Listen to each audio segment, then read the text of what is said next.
to pay their respects may do so in the course of the day today. In the meantime, you approved an exceptional motion co-sponsored by the leaders of the majority party and the minority party to enable this House record its tributes to our departed former Prime Minister. In line with the presidential proclamation that the Right Honorable Raila Odinga has be accorded a state funeral, necessary arrangements have been put in place to ensure that this will be done in a manner befitting his stature. As a matter of fact, His Excellency the President, in consultation with the family, has set up a planning committee headed by His Excellency the Deputy President and Senator Dr. Oburu Oginga to coordinate all necessary arrangements. The committee will keep the country updated as appropriate. Honorable members, later in the day, the body which has already touched down at JKIA will be brought to Parliament to lie in state from noon until 5. Within that period, members of the public who are already queuing in their thousands out there will be milling through to pay their respects. The House will continue its sittings for you to eulogize the fallen leader, but members will be at liberty from time to time to step out, go and pay your respects, view the body, and come back to continue with our debate. His Excellency the President will be arriving in Parliament at around midday to join us, a few of us, in receiving the body. The House will continue until we break for lunch, resume at 2:30, and debate until midnight or until the last member who wishes to speak speaks, whichever comes earlier. We will, in the course of the day, be advising you as we go along. We'll have many visitors within Parliament, be good hosts.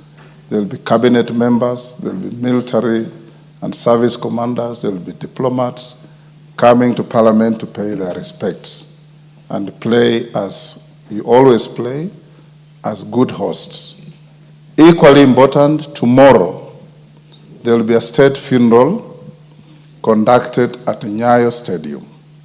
I've instructed the clerk and the protocol teams of Parliament to ensure that there is enough space for members of Parliament to get seats at the stadium so that you can be part and parcel of the national mourning team. Thereafter, the body will be taken to Kisumu.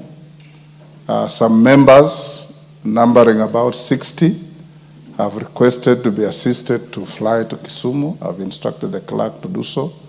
Members who want to do so can record your names with the office of the clerk. You will be taken for the funeral on Sunday and be brought back. Those who want to come back on their own, you are free to do so that we can be part of this process.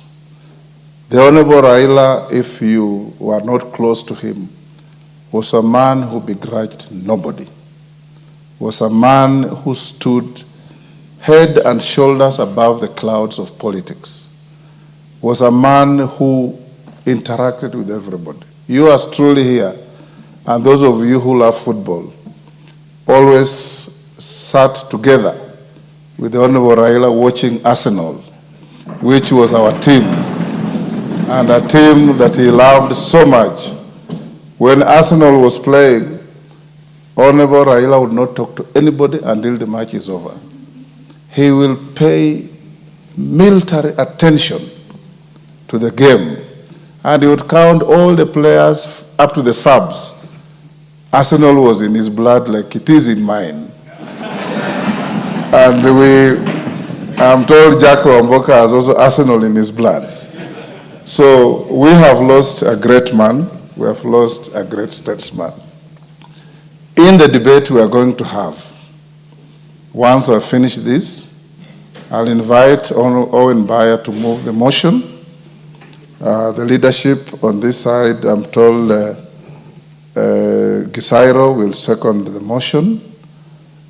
No theatrics, no side shows. We're honoring a great man.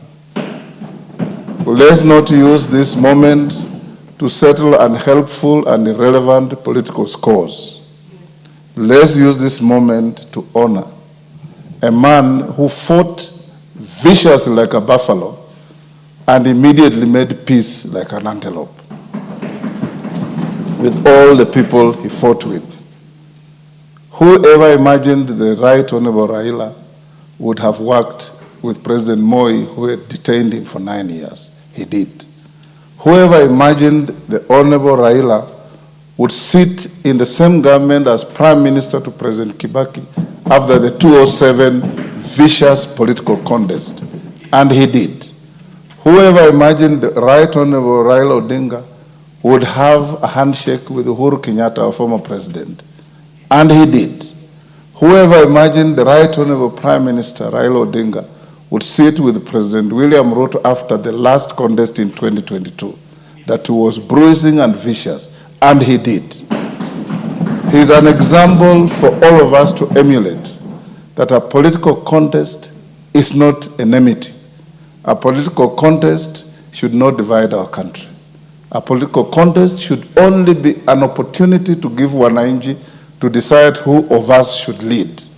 And at the end of it all, the winner should never exalt him or herself, and the loser should never feel vanquished. We all come back together and remember, like Raila always did, that we have no spare country. We have only one Kenya, and everybody has a duty, a patriotic duty, to contribute to the well-being of our nation. You will find Honorable Raila in Burma taking porridge with the ordinary people. You would find Honorable Raila in the Hilton eating caviar with the mighty. That was the great man he was. And I encourage you, young politicians, emulate this and our country will go places. Emulate this and our country will spring from a developing country to a developed country. The ball is in our court. Rome was never built in a day, but the Romans were there to build it. Kenya cannot be built in a day, but Kenyans are there to build it. And you have been given the rare privilege at this time in our history to be the leaders of our country. Let's lead from the front, let's show good examples, and let's emulate the Right Honorable Raila Odinga, that in your heart there is no space for malice, there's no space for hatred, there's no space for vitriol, there's no space for cheap and unhelpful politics. There's only space for Kenya.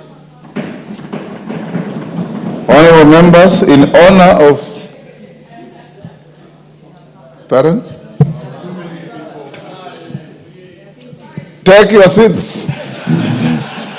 Take the nearest seats.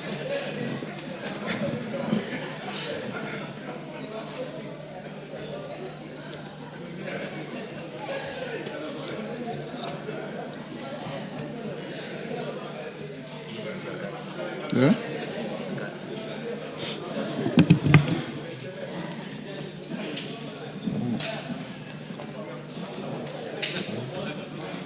Take the nearest seat, honorable members.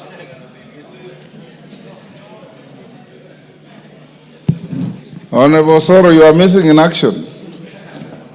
Yes, I was telling everybody, all members, that let's be each other's keeper. Let's love each other. Let's love our people. Bob Marley said, know people, feel people, love people. That is what makes society. Know people, feel people, love people. That is the great Bob Marley. And that is the Kenya we want. As I finish, honorable members, in honor of his selfless service and immense contribution to the Republic, I once again request that we all rise and observe a moment of silence in memory of the late Raila Odinga, the enigma of Kenyan politics, a visionary leader, and a true son of our land. I believe Chinua Achebe had people like Raila in mind when he said, a wise man standing on the ground will see further than an idiot standing on top of a tree. And indeed, he saw further than many, many, many people.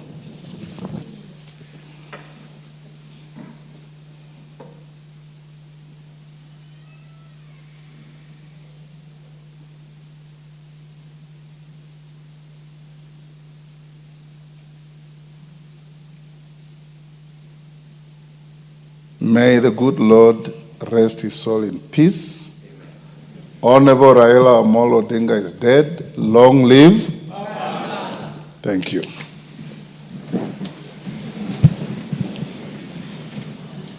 I will now give you direction as follows, honorable members.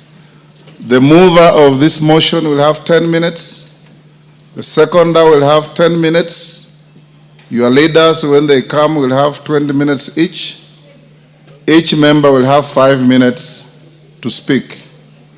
You can exhaust your 5 minutes. You can spend less. Every member at the end of the day will have an opportunity to speak because we have selected the whole day for this. And Honorable Wario, member for Bura, is it? For Garsen, we agreed to some dress code for today. Didn't we? Yes. You are the odd man out. You are the stranger in Parliament today. Call the next order. Order number 3, messages. Order number 4, petitions. Order number 5, papers. Okay. Order number 6, notices of motion. Order number 7, questions and statements. Order number 8, exceptional motion, tributes of the House.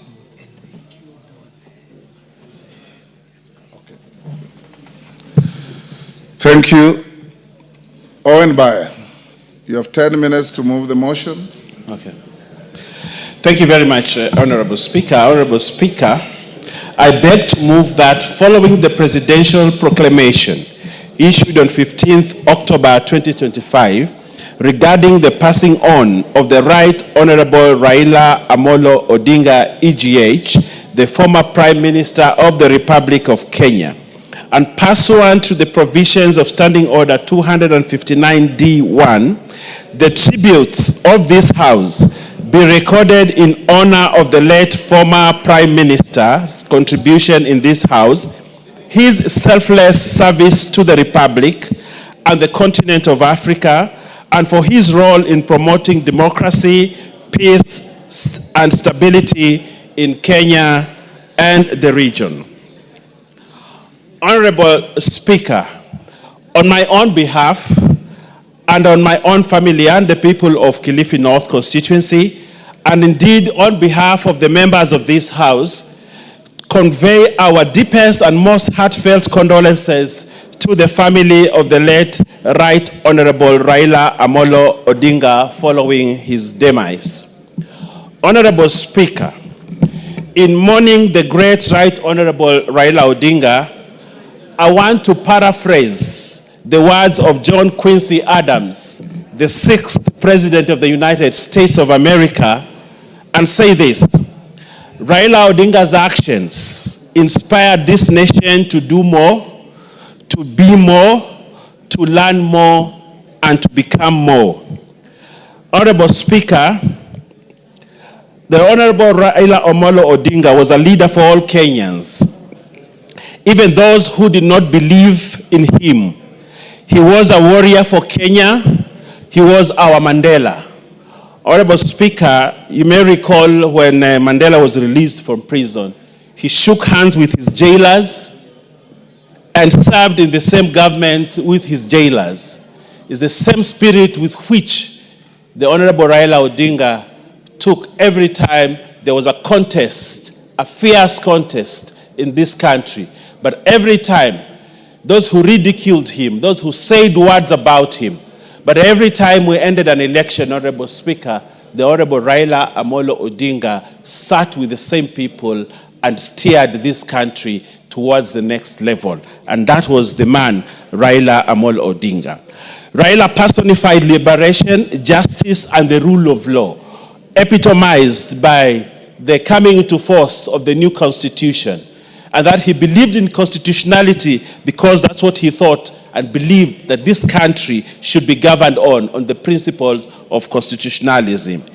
In all these warrior accolades, Honorable Speaker, he remained charismatic, approachable, inclusive, mortal, and a remarkable family man, Honorable Speaker. If you had a chat with the Honorable Raila Odinga for as many hours as you will, but in his talk, he will always speak about his family, highly about his family, and say that he's a man, that he is who he was because his family stood by him. Honorable Speaker, the Honorable Raila Amolo Odinga had a higher purpose for his life. And in that trait, Honorable Speaker, that higher purpose for his life, he picked very many people here from nowhere, Honorable Speaker, and created leaders out of them, Honorable Speaker. A lot of the members of parliament that sit here today, and even former members, Honorable Speaker, owe it to Raila Amolo Odinga that they are here, Honorable Speaker. And that is something we cannot take away from him. Yours truly here, Honorable Speaker. Raila Odinga picked me from my university lecture room. I knew nothing about politics. I didn't even aspire to be a politician.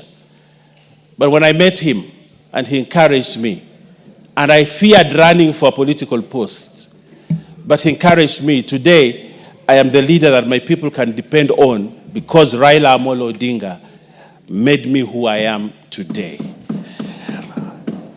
Honorable Speaker, many of us, as we sit here, the same hallowed chamber that the Honorable Raila Odinga sat many years, remember his debates, his contribution, his fierce contests in these chambers, not for himself, not for what he wanted for himself, but what he wanted and inspired for this nation, to make Kenya a great nation. As he lies in state today, and he lies in state in this honorable chamber as Honorable Speaker, we mourn a great man. A man whose spirit, whose life story, Honorable Speaker, describes what Kenya is. And the up and hills, and the hills that this country has gone through, Honorable Speaker, and the progress that we have made as a country can only be described in one statement. We owe it to Raila Amolo Odinga. Finally, Honorable Speaker, I would like to mourn the Honorable Raila Amolo Odinga using the words of Elton John on his song, Goodbye England Rose. And I want to say this: goodbye Kenyan Rose. May you ever grow in our hearts. You are the grace that blessed where lives were torn apart. You called out to our country and you whispered to those in pain. Now you belong to heaven and the stars spell out your name. And it seems to me you lived your life like a candle in the wind, never fading with the sunset. When the rain set in, and your footsteps will always fall here. Along Kenya's greenest hills, your candles burned out long before your legend ever will. I thank you, Honorable Speaker, and ask the Honorable Gesairo to second.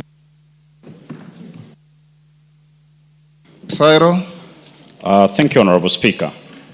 Honorable Speaker, today we sit here mourning the loss of the father of the second liberation. A man who fought for the constitution that we have today, the freedoms that we enjoy today, the freedom of speech, freedom of expression that we have today, carries the name of the Right Honorable Raila Amolo Odinga. Honorable Speaker, Raila Amolo Odinga was a man of courage, a man who spoke for what he believed, who walked the talk, and ensured that he gave the rest of the country confidence that there is a better Kenya that is coming. Honorable Speaker, Raila Odinga was a man who spoke without speaking, a man who led without uttering a word. He was truly an enigma. He always re-emerged when everyone thought that he was down, when everyone thought that he had been vanquished. Baba had a way of coming back. Have you read a poem by Art Garfunkel called The Sound of Silence?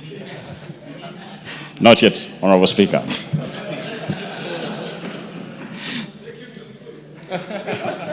Honorable Speaker, Raila Odinga believed in constitutionalism, doing what is right. He believed in fairness. When I became elected as a member of parliament, Honorable Speaker, and I managed to construct my private office in my constituency, I was looking for someone to commission it.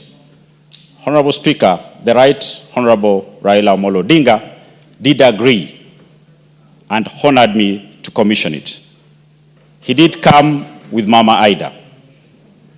That day, I got to learn a lot about the man Raila Odinga. He is a man who had the history of this country at his fingertips. As I sat with him in his car, as we drove from where he landed in Mocheno in Kitutu Masaba to Keroka, down Keumbu to Kisii town, the people who came just to have us look at a man who had not even invited them just told me the story of the man, why everybody was touched by him. People loved him. And this country today has lost a person millions of Kenyans, and Kenya as a whole, believed in. A person who spoke, who was their voice, and who fought for them when they felt like they had lost hope. Honorable Speaker, I wouldn't want to speak much because it was a shock to all of us yesterday when we got this news that Baba was no more. It left most of us wondering, what next? Where next?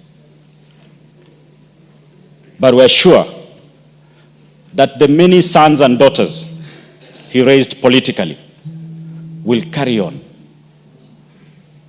the great deeds, the fighting spirit, the vision he had for this country.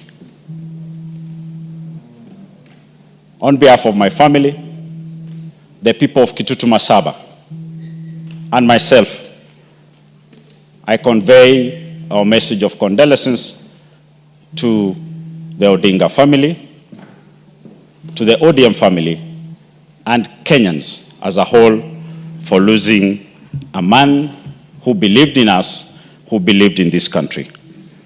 As Baba rests, those of us who remain should carry forth his spirit of fighting for equality, transparency, and a dream of a better Kenya for us, our children, and the generations to come.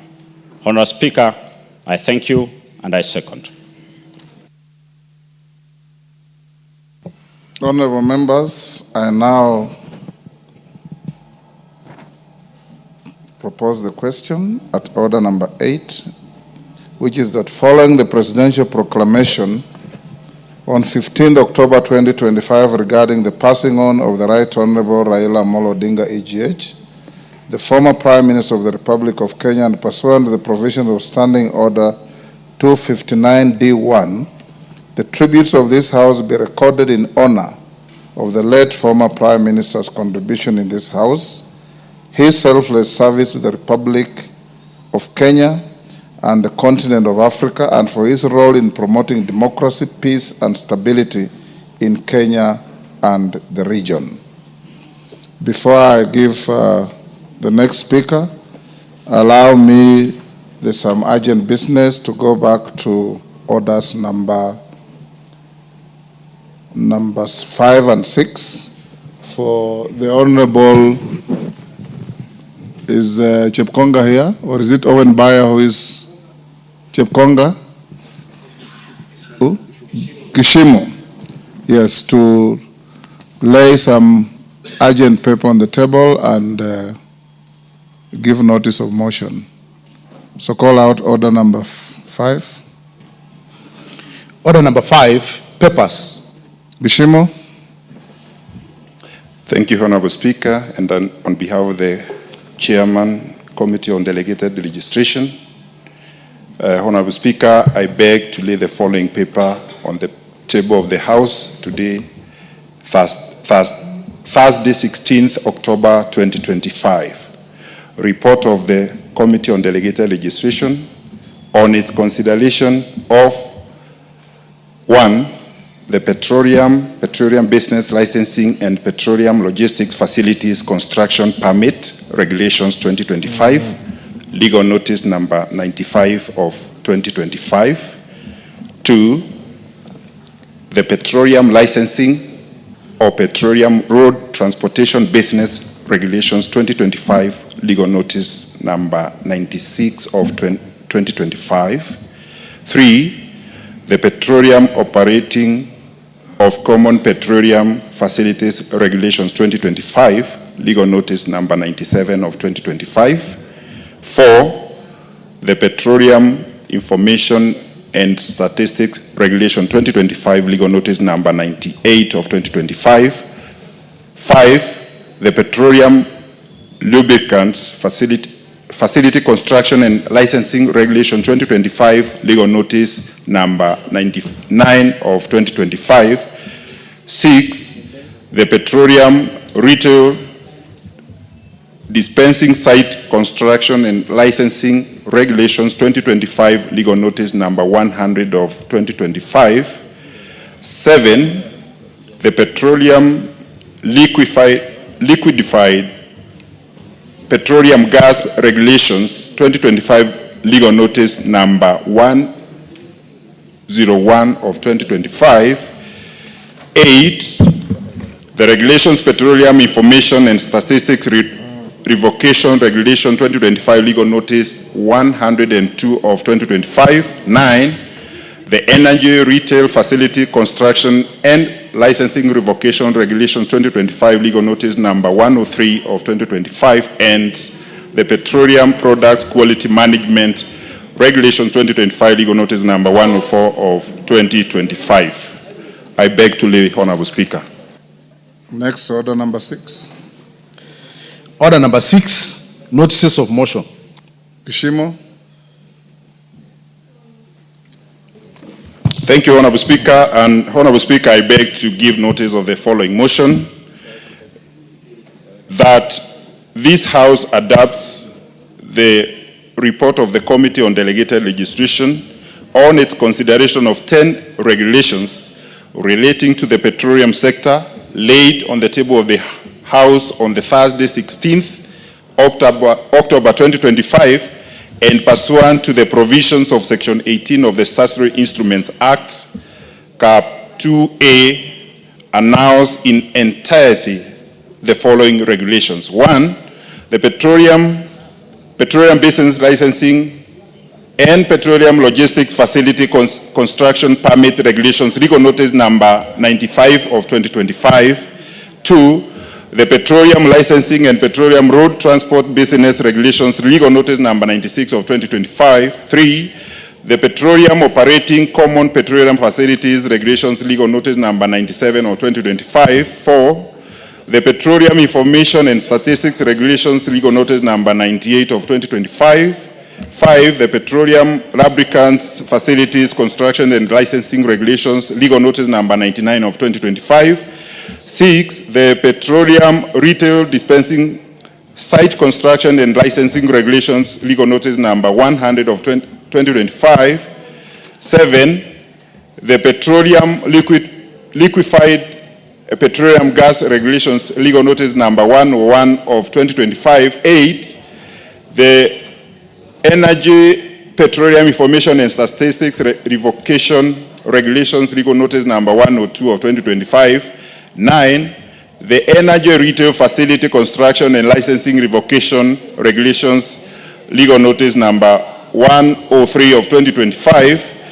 And 10, the Petroleum Products Quality Management Regulations, Legal Notice number 104 of 2025. Thank you, Honorable Speaker. Thank you. We now go back to the motion. Harold Kipchumba. Yes, Kahangara. Kipchumba, hold. Yes, Kahangara. Give the Yes. Thank you, Mr. Speaker. Mr. Speaker, I'm just raising a proposal at the beginning of the debate. Yes. That considering what you are seeing at JKIA and the expected number of people who come to view the remains, I am proposing that we limit the number of minutes given to members probably to 2 minutes so that as many members as possible. It's a proposal, yes, so that we have as many members, conversing in the morning session, because the afternoon may not be able to go on. Thank you, Mr. Speaker. Kipchumba, members, do you want to adjust the time allocated?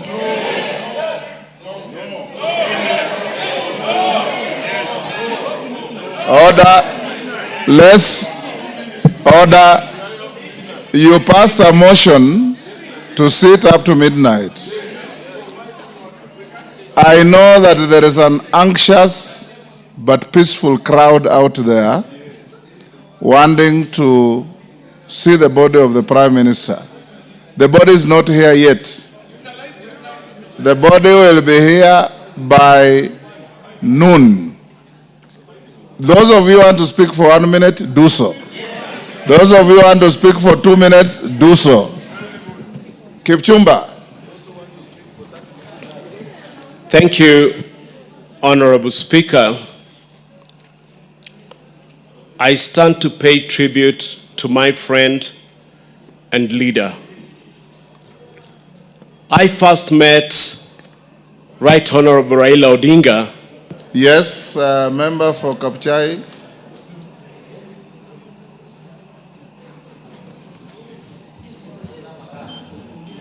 Oh, thank you, Mr. Speaker. Mr. Speaker, I rise on point of order 83 to know if it is in order for a ranking member to divide the Speaker's direction yesterday, Honorable Bosin, and come dressed like that, Mr. Speaker. Now that Honorable Wario has just left to go and change and become well-dressed, Mr. Speaker. Thank you, Honorable Bosin. The point of order is legitimate. Go on, Kipchumba. Search your mind and do the right thing. You don't have to answer. Thank you. Go on. Thank you, Honorable Speaker. I stand to pay tribute to a friend. What is it, Posing? Honorable Speaker, I heard your directive very clearly, Honorable Speaker. But people, and you must also appreciate I come from a culture and a community. Honorable Raila Odinga, I supported him in the last election. And where I come from, Honorable Speaker, when a king dies, you don't dress black, you dress light because you appreciate that person, Honorable Speaker. Honorable Speaker, you know. Order. Honorable Speaker. Order, Posing. Let me say this. Take your seat. Take your seat.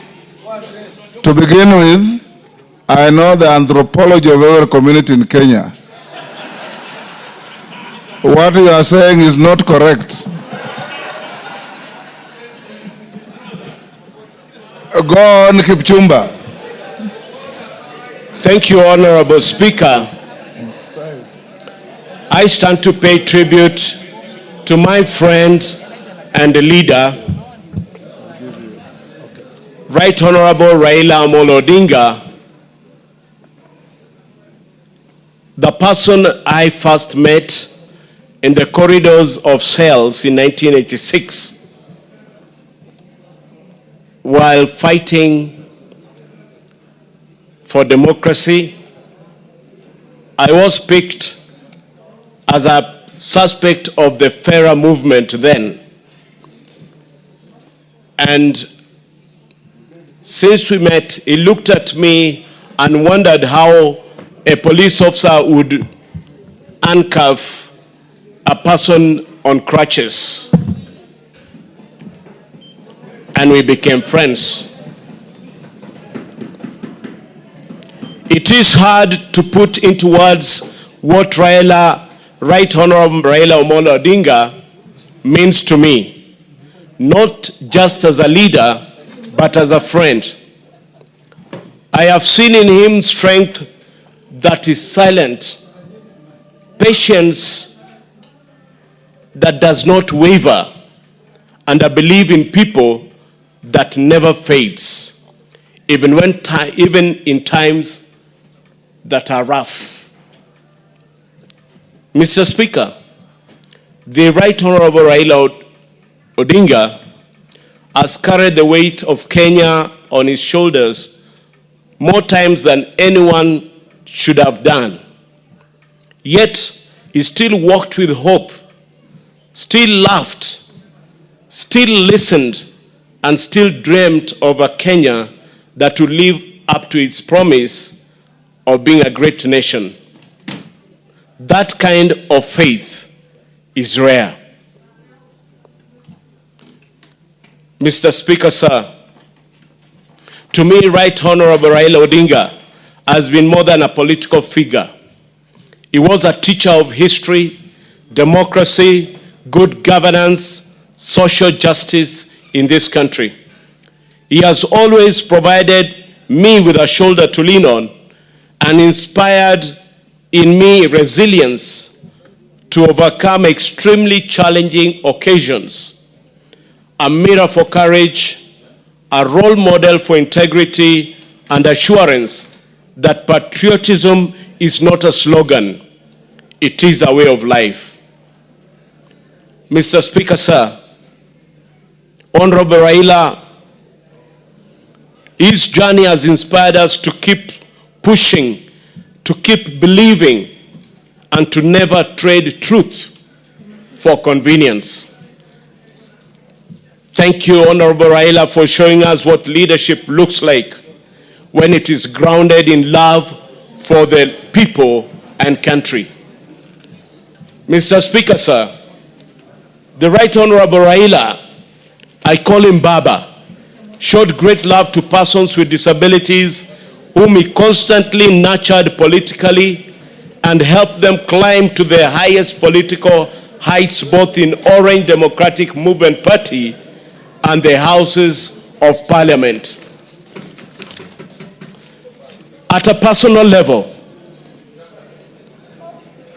my family and I wish to record our most sincere appreciation for his assistance to me and my son at very difficult moments in our lives when we needed medical attention both inside and outside Kenya.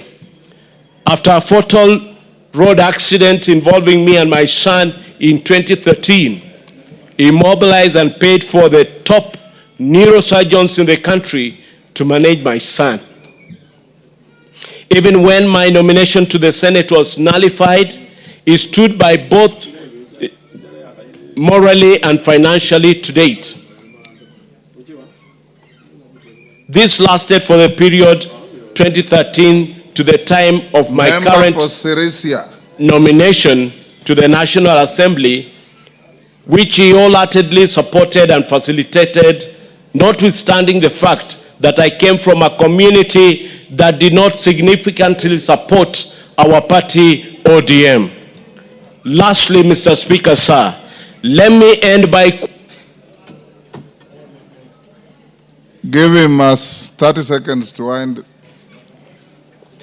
Let me end by quoting the last message by Honorable Raila Odinga to me last Sunday, 12th October 2025 at 9:13 a.m., where he wrote, "Thank you, my brother, for standing with the party in Baringo.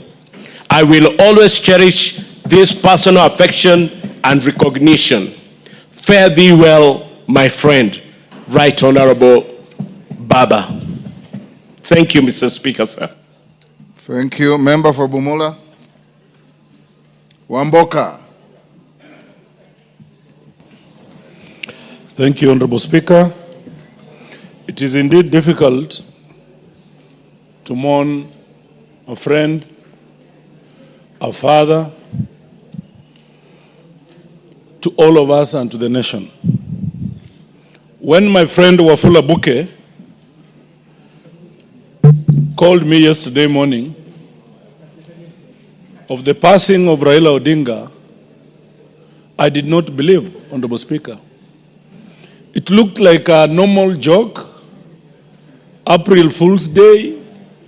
It looked like something will happen and Raila Odinga will be back. It is very difficult. We mourn a very courageous man. I admired the courage of Raila Odinga from when I was a young boy. What Raila has been able to do for this country in very difficult times, Honorable Speaker. We remember him for liberating this country when no one could dare speak to the government, at the government. Raila Odinga did, and that is why we enjoy this peace that we have today democratically. I remember Raila's courage, Honorable Speaker. After election, we had maandamano. One day, one time, before we set out for the streets, Honorable Speaker, we were in a room with the other party leaders, now deciding which routes to use, Honorable Speaker. I remember one party leader said, "No, outside is bad. They are going to kill us." And it looked like all the other leaders were not ready to go that route. Raila Odinga told them, "You will find me there. Let me die if I have to die for this country." He was a courageous man. Honorable Speaker, Raila Odinga during campaigns came to campaign for me in Bumula constituency. And at that time, I was standing on DAP, my party DAP Kenya. There was an ODM candidate in my constituency. Raila Odinga instructed the Honorable Junet Mohammed to pull down the ODM candidate in my favor, Honorable Speaker. I know it has not been easy for many people to get any money from Raila Odinga. Raila Odinga supported my campaign with 3.5 million, Honorable Speaker. I am the chairman of PIC, Honorable Speaker, in this house because of Raila Odinga. I know I'm a first-time MP. I'm not a ranking member. I could not be the best. I may not be the best. But Raila Odinga saw it important and fit that I sit and chair PIC, Honorable Speaker. It is very difficult to mourn such a man. During the impeachment motion I sponsored against the Honorable Mithika Linturi, Honorable Speaker, it was not very easy. Being the first impeachment motion, post-2010 constitution, Honorable Speaker. It was a first in its kind. I didn't know where to start. I didn't know how to head. Raila Odinga gave me a lot of courage. Raila Odinga told me, "Young man, this is your first cup. I have so many cups. This is your first cup." He gave me lawyers to support me in the impeachment, Honorable Speaker. I want to believe that Raila Odinga is dead, but that which he stood for, Yes, Honorable Odanga, what's the point of order? Thank you, Honorable Speaker. I just want to remind my son here, you know, he's my son and a member for Mula, that his impeachment motion was not the first post 2010. I did sponsor one for the removal of, yes, Honorable Jacob Kaimenyi. Thank you, sir. Yes. Chair, pardon me one minute. Give him 30 Thank you, seconds. Oja. Wind up. Wind up. Honorable Speaker, it is very difficult to mourn Raila Odinga. He has left very many orphans, and I'm one of them, Honorable Speaker. I feel it in my heart. But Raila Odinga, you are gone. We will not let you down. Fare thee well, Raila Amolo Odinga. Murugara George. Thank you. Thank you very much, Honorable Speaker. Honorable Speaker, yesterday was a dark day. A dark cloud fell over our country, and by the time it started fading away, the sad news were broken to us that the former Prime Minister, the Right Honorable Raila Amolo Odinga, was no more, and that he had rested. The country was plunged into mourning, led by His Excellency the President, Dr. William Samoei Ruto, and everyone. And even as we convey these messages this morning, the entire country is actually mourning. The Right Honorable Raila Amolo Odinga is just about to be walked into this house so that he can lay in state and we are able to pay his last respects. But before we do that, allow me, Mr. Speaker, on my own behalf, on behalf of my family, and on behalf of the great people of Tharaka constituency, Tharaka Nithi County, to convey my deepest and most sincere condolences to the family of the late Right Honorable Amolo Raila Odinga, to his wife, Ida, his two daughters, Rosemary and Winnie, his son, Raila Jr., and the patriarch of the family, Dr. Oburu Oginga, and the sister, who is also our colleague here, Ruth Odinga. Indeed, we will remember the good days of the late Right Honorable Raila Amolo Odinga with nostalgia, because of what he has done for this country up to the last day when he actually rested in peace. Allow me, Honorable Speaker, to draw some analogies between the father and the son.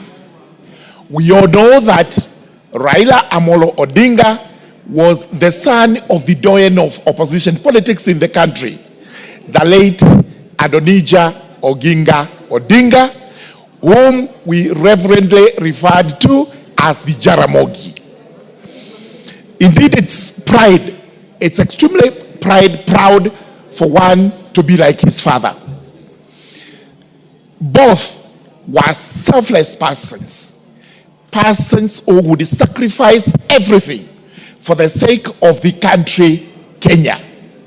For example, the senior Jaramogi declared publicly, without blinking an eyelid, to the white man that there would actually be no independence to this country without Jomo Kenyatta. Purely selfless, when he knew for sure that he would have actually taken the reins of power to rule the country in the absence of Kenyatta. On the same shoe, the Right Honorable Raila Amolo Odinga in 2002 declared Kibaki Tosha when he knew for sure he would have contested and possibly won the election. This is what is known as selflessness par excellence.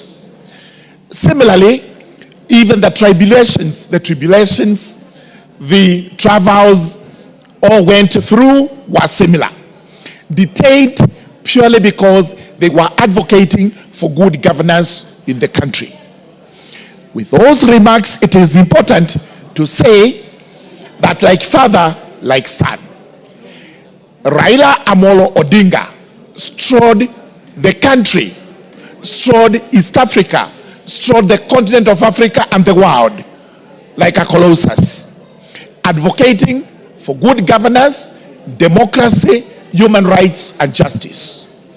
We will remember the former Prime Minister, Raila Amolo Odinga, as the doyen of devolution and democracy in Kenya. Allow me to go back to your adage. Raila Amolo Odinga is dead today, but long live Raila Amolo Odinga, Tinga, Baba, and all the acronyms we have reverently given to the former Prime Minister. Cynthia Muge. Thank you, Honorable Speaker, for the opportunity not to just eulogize the Right Honorable Raila Amolo Odinga, but to also acknowledge his immense contribution that he made to this country in democracy, in the fight for unity and freedom. Honorable Speaker, the late Right Honorable Raila Amolo Odinga stood for many things, and I'm a beneficiary of some of the things that he stood for. In the Constitution of Kenya and the issues of devolution, Honorable Speaker, I was first elected in the County Assembly of Nandi, which is a creation of the late Honorable Raila Amolo Odinga, and he stood for it. Honorable Speaker, we mourn today a man whose immense contribution into the development of this country cannot be wished away. And Honorable Speaker, I want to remember the late Raila Amolo Odinga in his journey that he has demonstrated a number of times that leadership is not about privilege, but it is about service. And Honorable Speaker, I must remember the late Raila Amolo Odinga for inspiring and giving hope to the young people to fight for a freer nation, to fight for a better Kenya. Honorable Speaker, we reflect on his immense contribution, not only to honor this man, but to also ensure that we continue to nurture democracy and unity of this country. May his soul rest in peace, and may his family, the spouse, Mama Ida, the children, Honorable Speaker, and the people that he made. Raila Amolo Odinga made hundreds of politicians in this country, and he has held their hands through the political terrain, and we appreciate him for the immense contribution. On behalf of the people of Nandi, we say, fare thee well, Raila Amolo Odinga. Your spirit will continue living on in the generations that you taught and mentored in this country, Kenya. May his soul rest in peace. Member for Westlands. Thank you, Honorable Speaker. Let me take this opportunity also to eulogize and pay tribute to my great political mentor, Raila Amolo Odinga. Honorable Speaker, the year 2007, when Right Honorable Raila Odinga was running for the presidency, he nominated me as one of his proposers. Mr. Speaker, I was not known to him very much, but he picked me and gave me an opportunity to be among the few people who proposed him to be the president of Kenya. After that, Mr. Speaker, he also nominated me to Nairobi City Council, and when he was doing that, he assured me he wanted me to be the mayor of Nairobi. But Mr. Speaker, the rest is history. After that, that's how he nurtured my political career, and ever since, I have walked, I have listened to him, I have learned a lot from him. He is a selfless man. He loves this nation, Mr. Speaker. Raila Amolo Odinga can dine with the lowest and can dine with the mighty, as you mentioned in your speech, Mr. Speaker. Raila Amolo Odinga, you can find him in Bama eating nyama choma. You can find him in Shaurimoyo sitting on a bench drinking whiskey with very common manage. and you can find him in Serena or any other place. He's a man who can attract, and he has attracted many, many people. 1997, Mr. Speaker, I know there were many Kenyans who will dismiss him, but 2002, when he pronounced Kibaki Tosha, a selfless man, he sacrificed his ambition and supported Honorable Mwai Kibaki even after he was involved in an accident and he was away from the campaign. Raila took up the mantle and championed the campaign of Mwai Kibaki, and Mwai Kibaki was elected as the president of this country. Honorable Speaker, Honorable Raila Odinga, several times I believe Honorable Raila Odinga won the election of 2007 and it was stolen from him. But Mr. Speaker, he sacrificed his ambition, stepped back and worked with Honorable Mwai Kibaki. 2013, same thing, 2017, 2022. Honorable Raila Odinga has put this nation before anything else. And that is the man, Mr. Speaker. I know there's nobody who can sacrifice such opportunities. Even the people he was sitting with, Mr. Speaker, many of them could not believe in what he was saying. He makes very difficult decisions and sometimes very unpopular. And when he made the decision now to work with President Ruto, everybody dismissed him and said he is greedy, he is what. But Mr. Speaker, look what he did. He realized the country was going the wrong way and he wanted to get Kenya back on the road. Honorable Speaker, Raila Odinga is not just another person. He is a statesman. He is a Pan-Africanism. He has championed, if you look at our constitution today, devolution is his dream. And he kept on making sure that devolution is perfected. More money is given to the devolved governments. And Mr. Speaker, he was recently, when he was even pushing that the CDF also be given to the county government, I think it was uncomfortable with many people. But he didn't mince into words. He was very clear what he wanted. And Mr. Speaker, we, on behalf of the people of Westlands and my family, and on my own behalf and the family and the people of Westlands, I pay tribute to the great son of Kenya who has passed on. May his soul rest in peace. May he join the great men, Masinde Muliro, Raila, Okinga Odinga, Kenyatta, Kibaki, those who have gone before us, Michael Malwa, and Mr. Speaker, we know Kenya will stand among the big nations on the sacrifice that Raila Odinga has made. Thank you, Mr. Speaker. Badi Twaleb.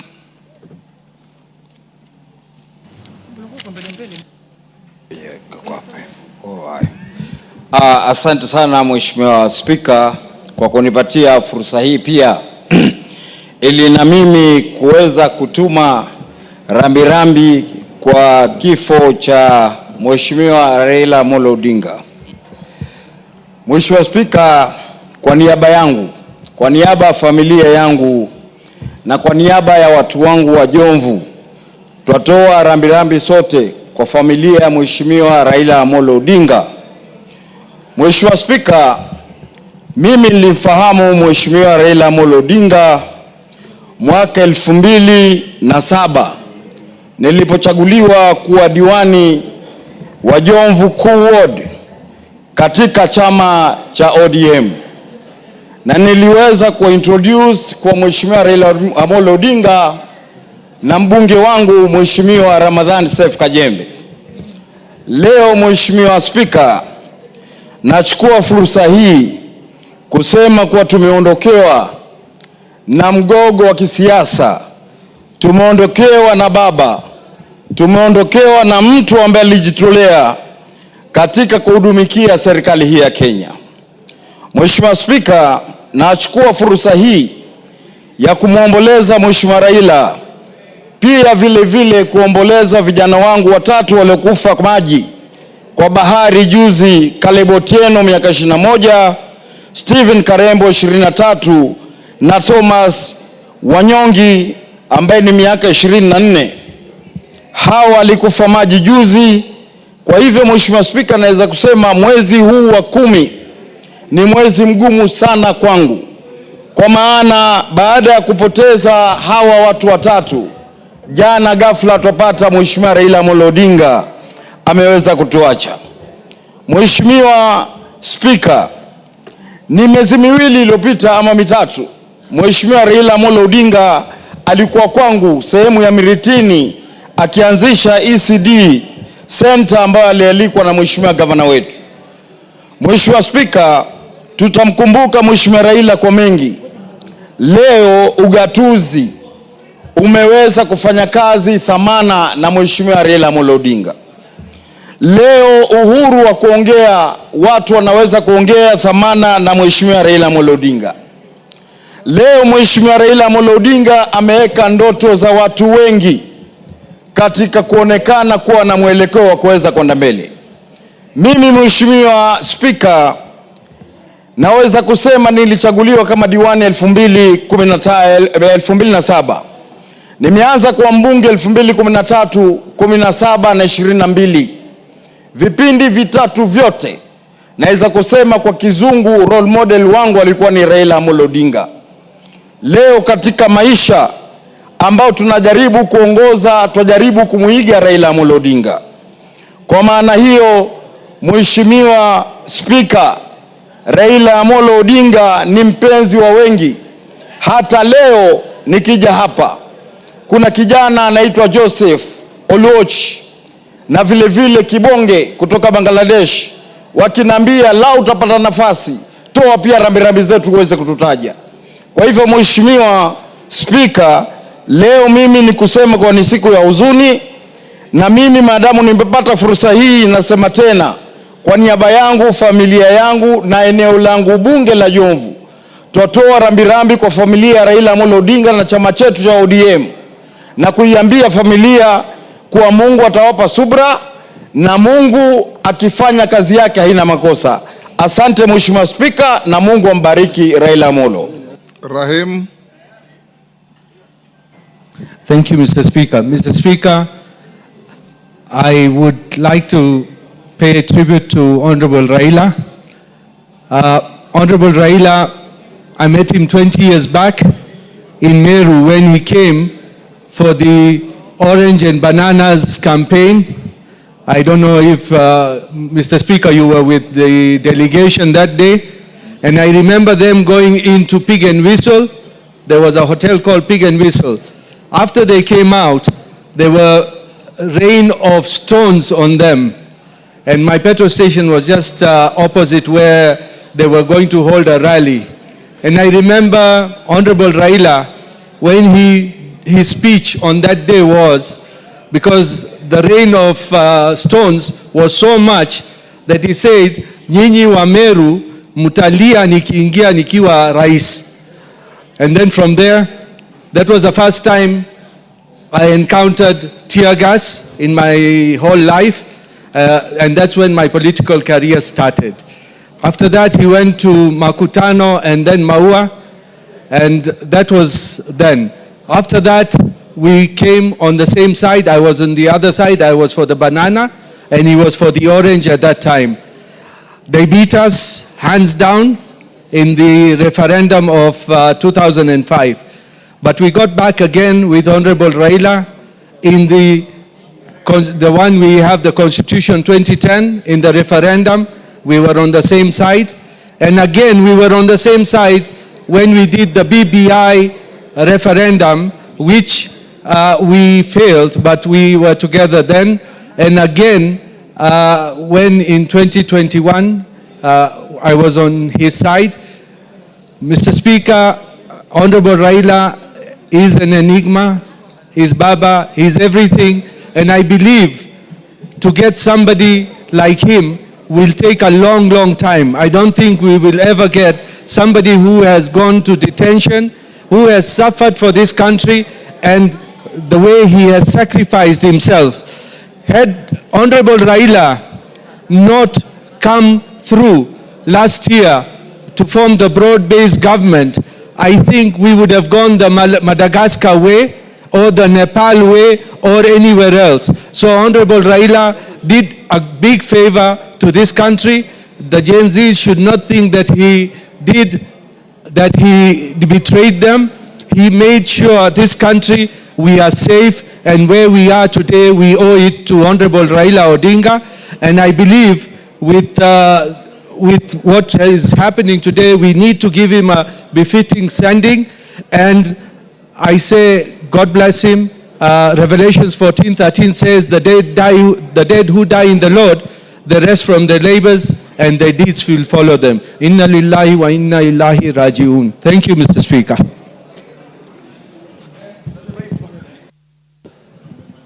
Members, and I request members avoid coming to me, stacking pressure. I don't want pressure from members. I'll follow the list that is here. The way the speaker was doing is what I'll do, please. I request members to avoid approaching the speaker's chair, please. I always do that, you know that, and it's what I'm going to do now. So if you come here, probably you'll even make your chances to go further. So let's just follow the way it is. The next in the list here now is the Honorable Ndikiri Mugambi. Very good, that's the correct. Thank you, Mr. Speaker, for that observation. I arise on behalf of the great people of Bori to eulogize the great man of this republic, late Honorable Raila Amolo Odinga. Mr. Speaker, I met Honorable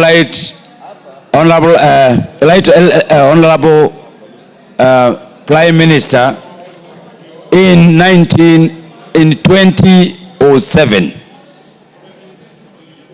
Mr. Speaker, through his brother, Dr. Bulu, who is a very close friend to me, when I was a chief guest at DB Primary School in Bondo. Mr. Speaker, my first sight of this great man gave me an impression of a man who is caring. Mr. Speaker, I made an observation that the outside of Raila is not the inside of him. And I want to state that the inside of Raila is a very soft man, very caring person, very considerate, person who does not entertain conflict, somebody who is always on the path of looking for solutions, particularly for this country. Mr. Speaker, I arise to console with the family headed by my great friend, Dr. Oburu, Mama Inda and the children, and the entire fraternity of Odinga family. It is through Dr. Oburu and Amolo Odinga that I met our colleague, Ruth Odinga, who is a member of this parliament. Mr. Speaker, in as much as we say anything, this man has died without being given an opportunity by Kenyans to serve this nation at the greatest level as a president. But what he has done and what he has stood for is something that we all of us need to emulate. We mourn this man who has already departed, but his legacy will remain forever. I ask my colleagues, I ask other people in the political leaderships on the parties that if we have a case study of a statement, it is carried by none other than His Excellency, the Right Honorable Prime Minister of the Republic of Kenya, Amolo Odinga. I thank you, Mr. Speaker.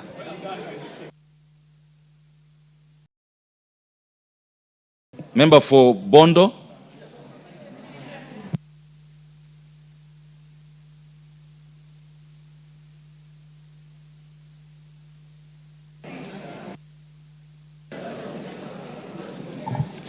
Thank you, Mr. Speaker. Mr. Speaker, as the nation and the world mourn the great Raila Odinga, let it be understood that that is my constituents by local appraisal. He is my mentor. He was my first employer in a row. So the kind of experience that I've had with Raila spans beyond 30 years. To be exact, 34 years. And we've been with him almost at a very personal kind of an arrangement and a relationship over the years.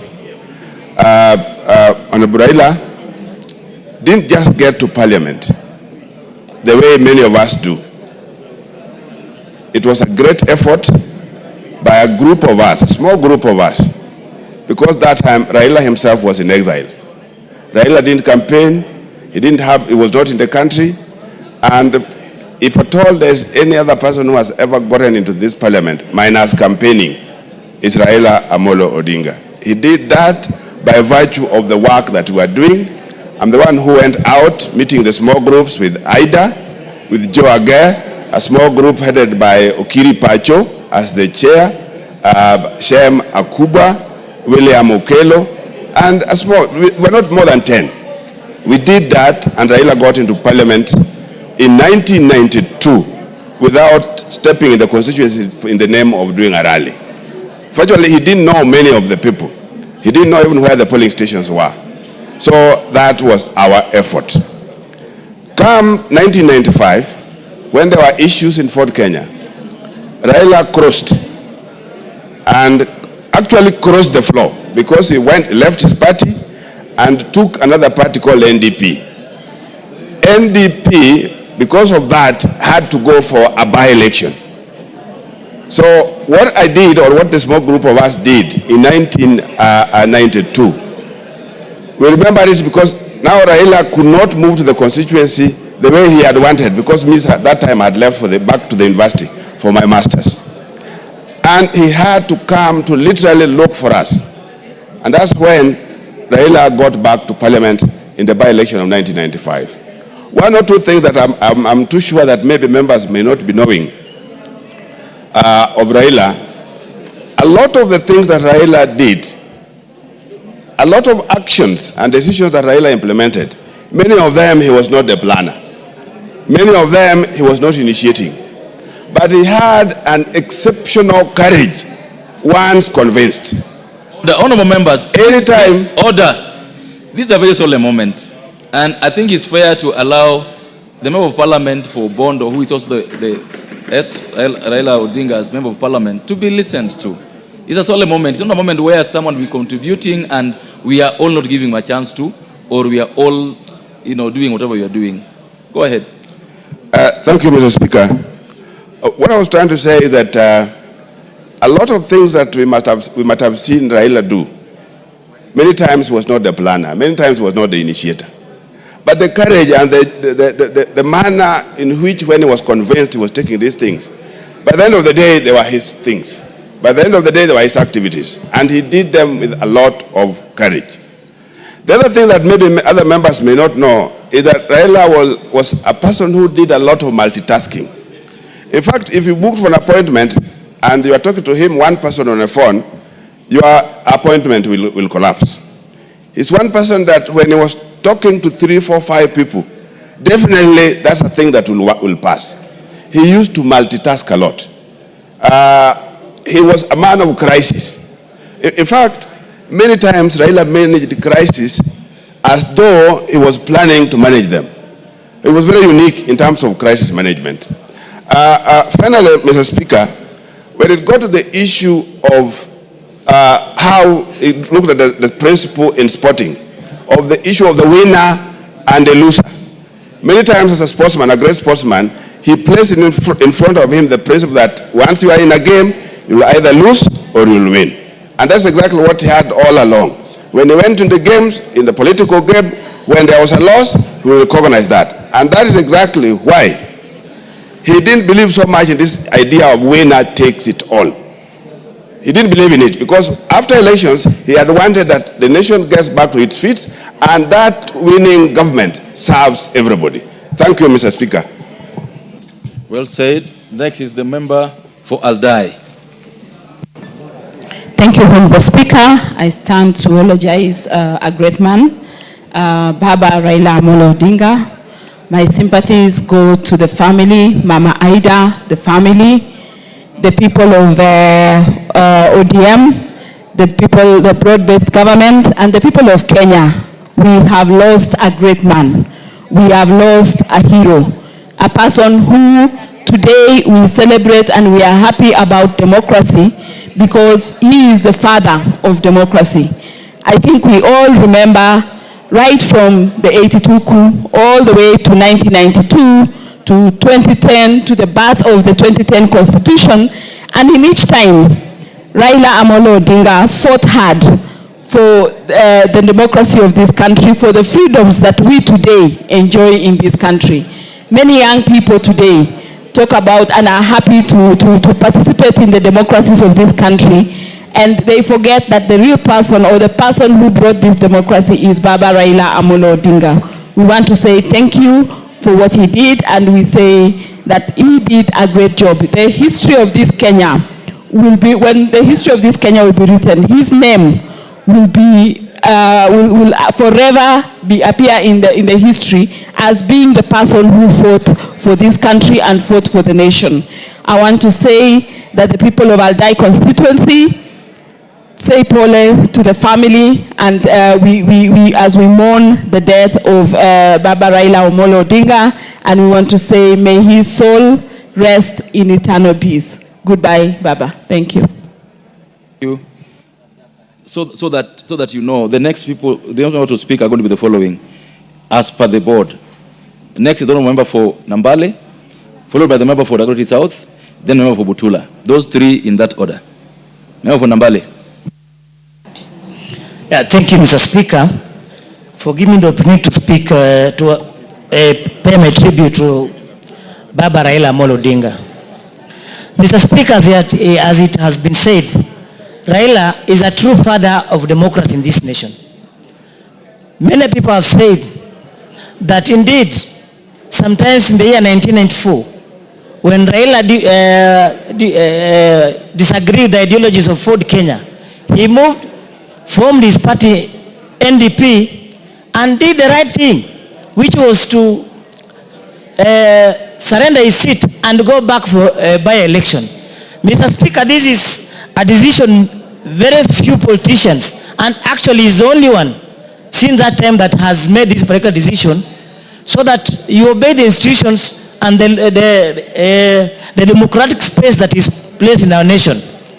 Mr. Speaker, as many will remember, Raila has been a tower of politics in this nation. Whenever things are not moving right, Raila will always abandon his position and go for the position that suits the interest of the greater nation. Mr. Speaker, coming from Busia County, Raila was indeed a true father of our great county of Busia. Anytime we met, he had fond memories of how he would wish development reach Busia County. And he will mention to you things that he feels that are supposed to be done and carried out so that the great people of Busia can benefit from the leadership of the government. Mr. Speaker, it has also been said that he was indeed a beacon of courage. We know that very few leaders in this nation will speak their mind the way the Right Honorable Raila Odinga used to. He will always say the right thing, whether he's attacking the government or even to his fellow opposition leaders. So, Mr. Speaker, as a nation, we have lost, and on behalf of the people of Nambale and the great people of our nation, I lay my condolence to the family of the Right Honorable Raila Odinga. Thank you. Thank you. Member for Dagoretti South. I thank you, Mr. Speaker. And Mr. Speaker, how do you even start to eulogize a man of the stature of the Right Honorable Engineer Dr. Raila Odinga? A man who, he himself, was a force of nature. A man who moved the crowds with a charisma unimaginable. A man who dedicated his entire life to his country. A patriot who you can place many charges on, but can never place the charge of unpatriotism on the man. Mr. Speaker, this man that we eulogize today must be known as the father of opposition in this country, taking over from his dad, who was his blood father, who is also known as the Doyen of opposition. Mr. Speaker, I stand here on behalf of my family and the people of Dagoretti South constituency to pass my condolences to the family of this great Kenyan, because the world has lost an icon. Africa has lost an enigma. Kenya has lost a leader. To me personally, Mr. Speaker, I have lost a political father.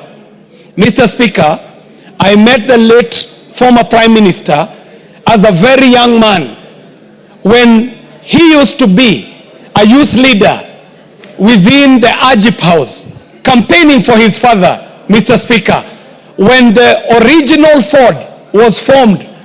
When Raila was a young man is when I met him. Later on, Mr. Speaker, I went on to be a youth leader in his party. I was the first national president of the ODM Youth League. When I met Raila, he was at his prime. That Raila who would capture people just with his greetings.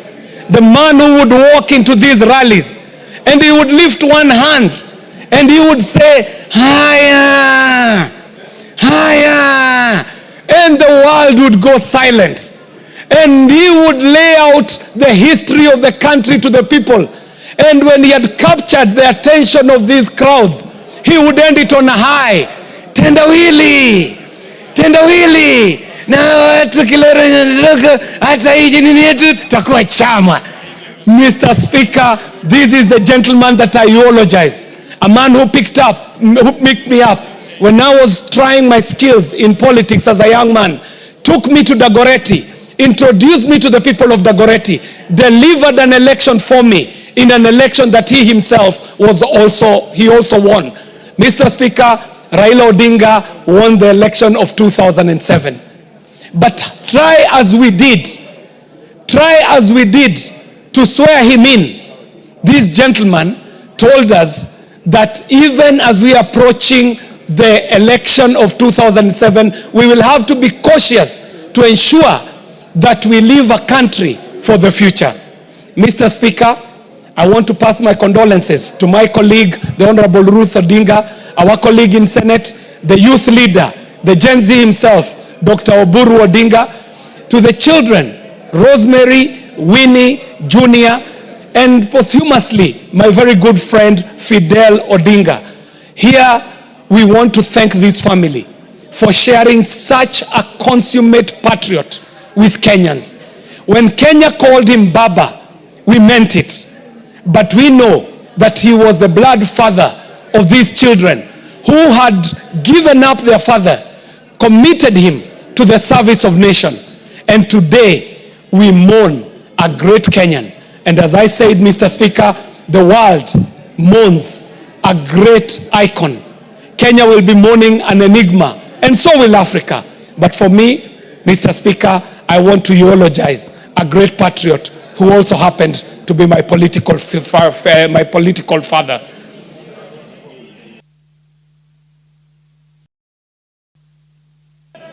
Raila Odinga is dead. Long live Baba. Haya! Haya! Thank you. Haya! Tendawili! Tendawili! Tendawili! Tendawili! Tunasema hiyo mambo yote iko sawa, hata kama Raila ameondoka, rais Baba ataishi milele. Iko sawa. Thank you. Thank you. The member for Butula. Thank you, Honorable Speaker. I stand here on behalf of my family, my great people of Butula, and the entire ODM fraternity to eulogize a great leader of this nation. Honorable Speaker, the late Raila was a father, was a leader, and he did guide some of us very well. Mr. Speaker, I first got into contact with the late Raila when he was the Minister for Roads and Public Works. That time I was in Treasury, Mr. Speaker, and he used to call me to give him certain information that he needed to enable him carry out his work as a minister in the ministry. Honorable Speaker, our relationship went on, and when I reached my retirement, Honorable Raila called me to his office and asked me if I could join the ODM party. So on my retirement, Honorable Speaker, I joined the ODM party through the advice of the late Honorable Raila Odinga. Honorable Speaker, Raila has helped us, the people of Butula, to get development. Any project that has been successful in my constituency, Raila's hand can be seen. Particularly when we were to get a road to be tarmacked. By that time, he was the Minister for Transport. He confirmed to me that he will make sure our road is tarmacked. By then, I was still in the office. So, from there, he was very close. He was asking anything that we want in Butula, we give him, and for sure, he has helped us a lot to get the development. Not only in Butula, but also in the entire Busia County.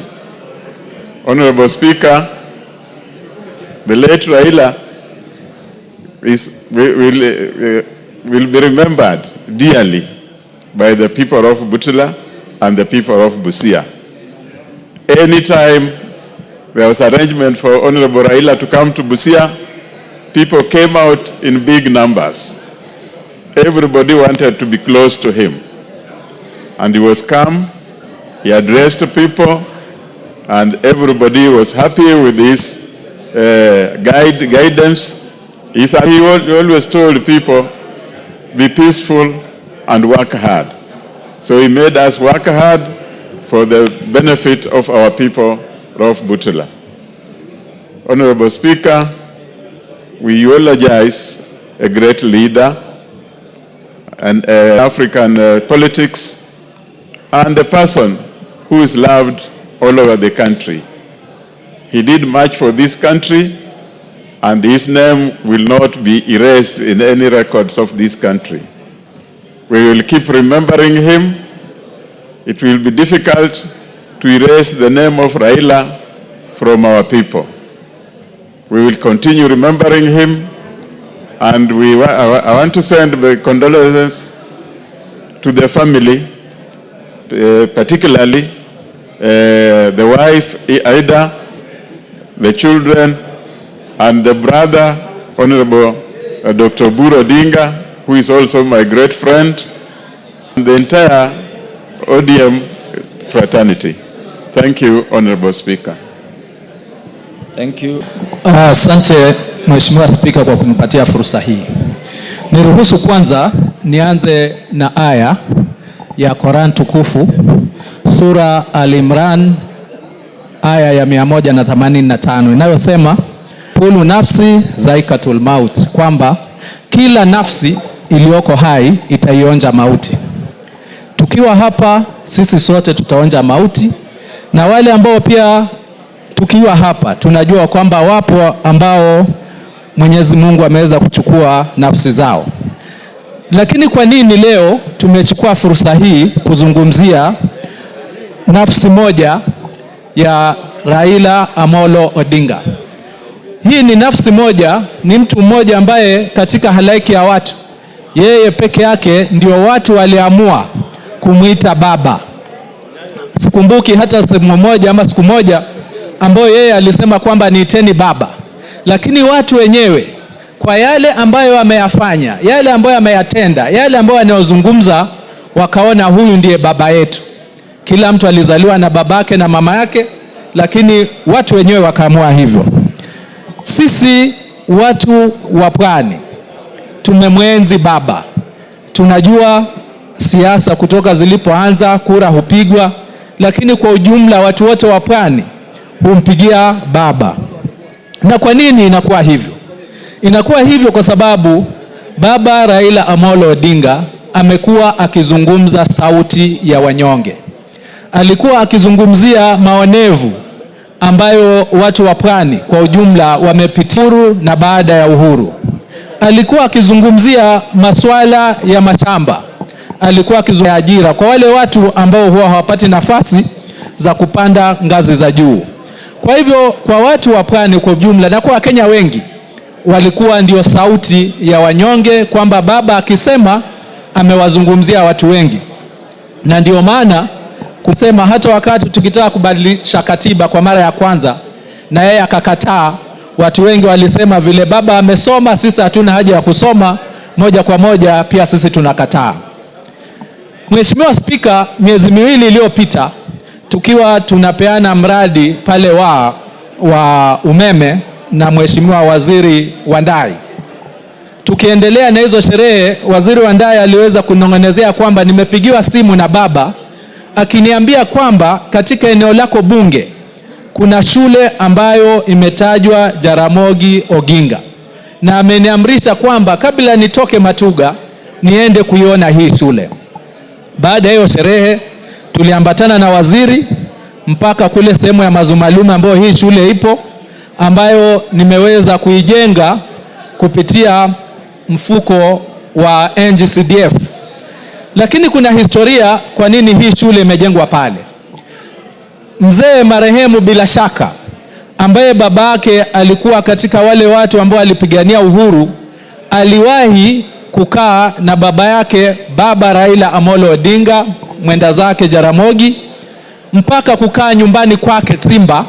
Na hapo basi akasema, mimi kabla nife nitapeana eka 10 ili kujengwe shule na itajwe Jaramogi Oginga Odinga. Na tulipofika pale, baada ya kuiona, Waziri Wandai akazungumza na baba na akamwambia baba alikuwa amemwamrisha kati ya yale madarasa mawili ambayo nitaongezea hii shule, yeye pia atapeana pesa kutoka kwa mfuko wake ili ile shule iweze kuimarika. Baba ameenda, lakini nina imani kwa sababu Waziri Wandai yupo, bado hiyo ahadi itatekelezwa. Na huo ndio upendo wa baba ambao alikuwa nao kwa wananchi wa Kenya, wananchi wanyonge, kuwapenda bila kuwabagua. Na ndio maana watu wa pwani wakawa wakati wowote wanasimama na yeye bila ya vishawishi, ila tu kwa sababu ya sauti wake na moyo wake mkunjufu. Kwa niaba yangu na watu wa Matuga na familia yangu natoa rambirambi. Mwenyezi Mungu aweze kuangalia roho yake kwa huruma kulingana na matendo yake mema aliyoyafanya. Asante Mheshimiwa Spika. Asante. Honorable Dorothy Ikiara.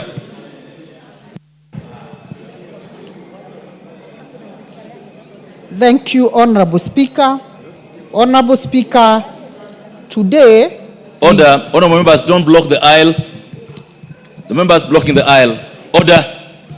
Order, the honorable members blocking the aisle. Take your seat. Thank you, Honorable Speaker. Honorable Speaker, today we gather to celebrate alumni whose steadfast devotion not only forged our nation's destiny, but also illuminated the world's stage.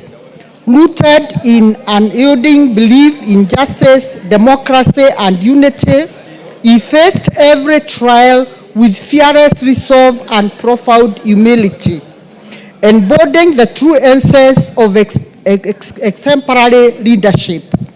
Though his presence has passed from us, his legacy shines onwards, a radiant beacon engraved deep within the hearts of his people and echoing across the globe.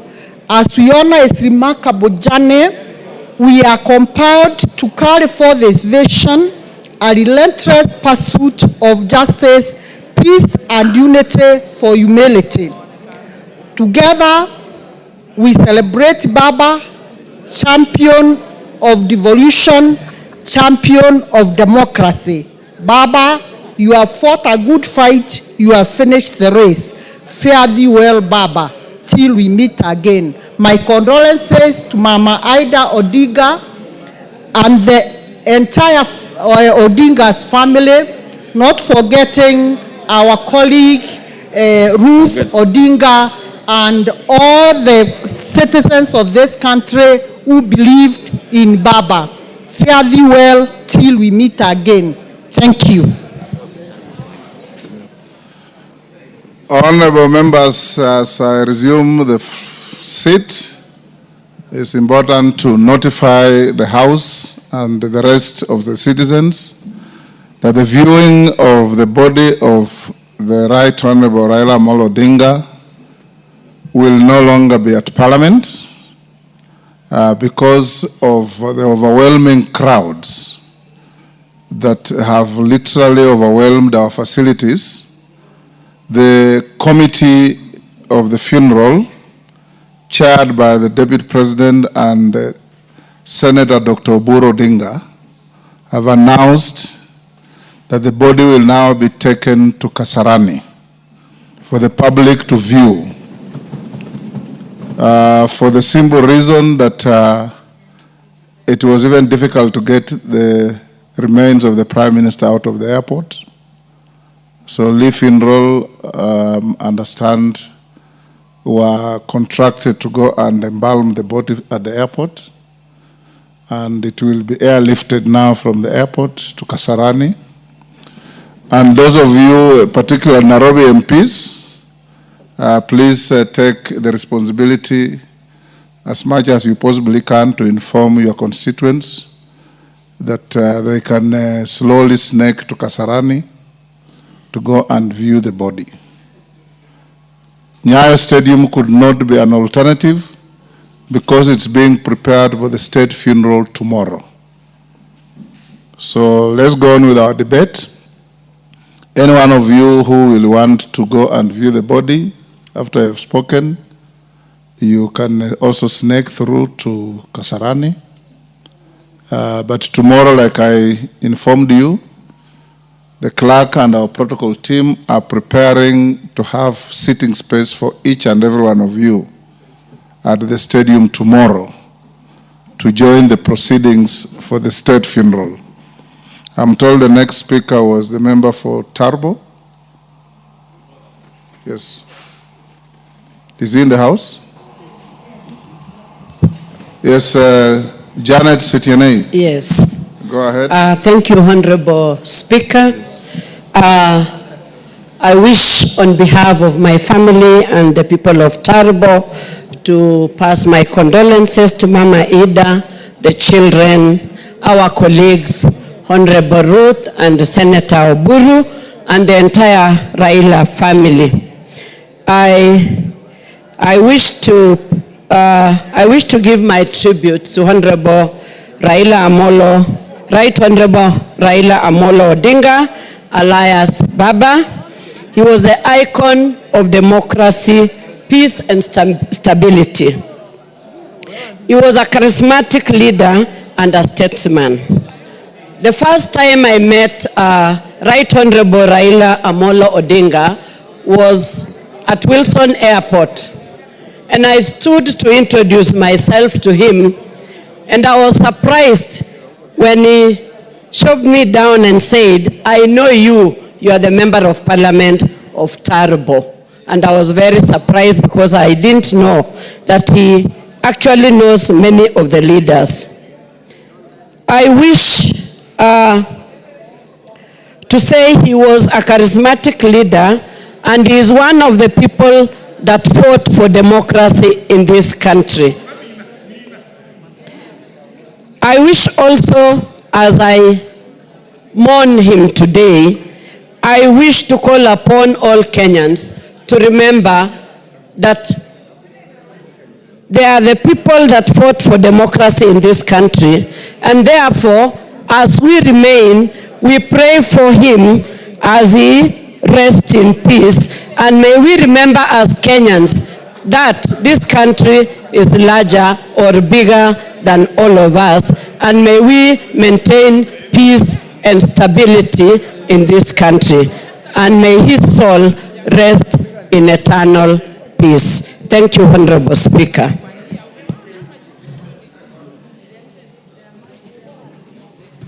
Thank you, Honorable Speaker, for this chance.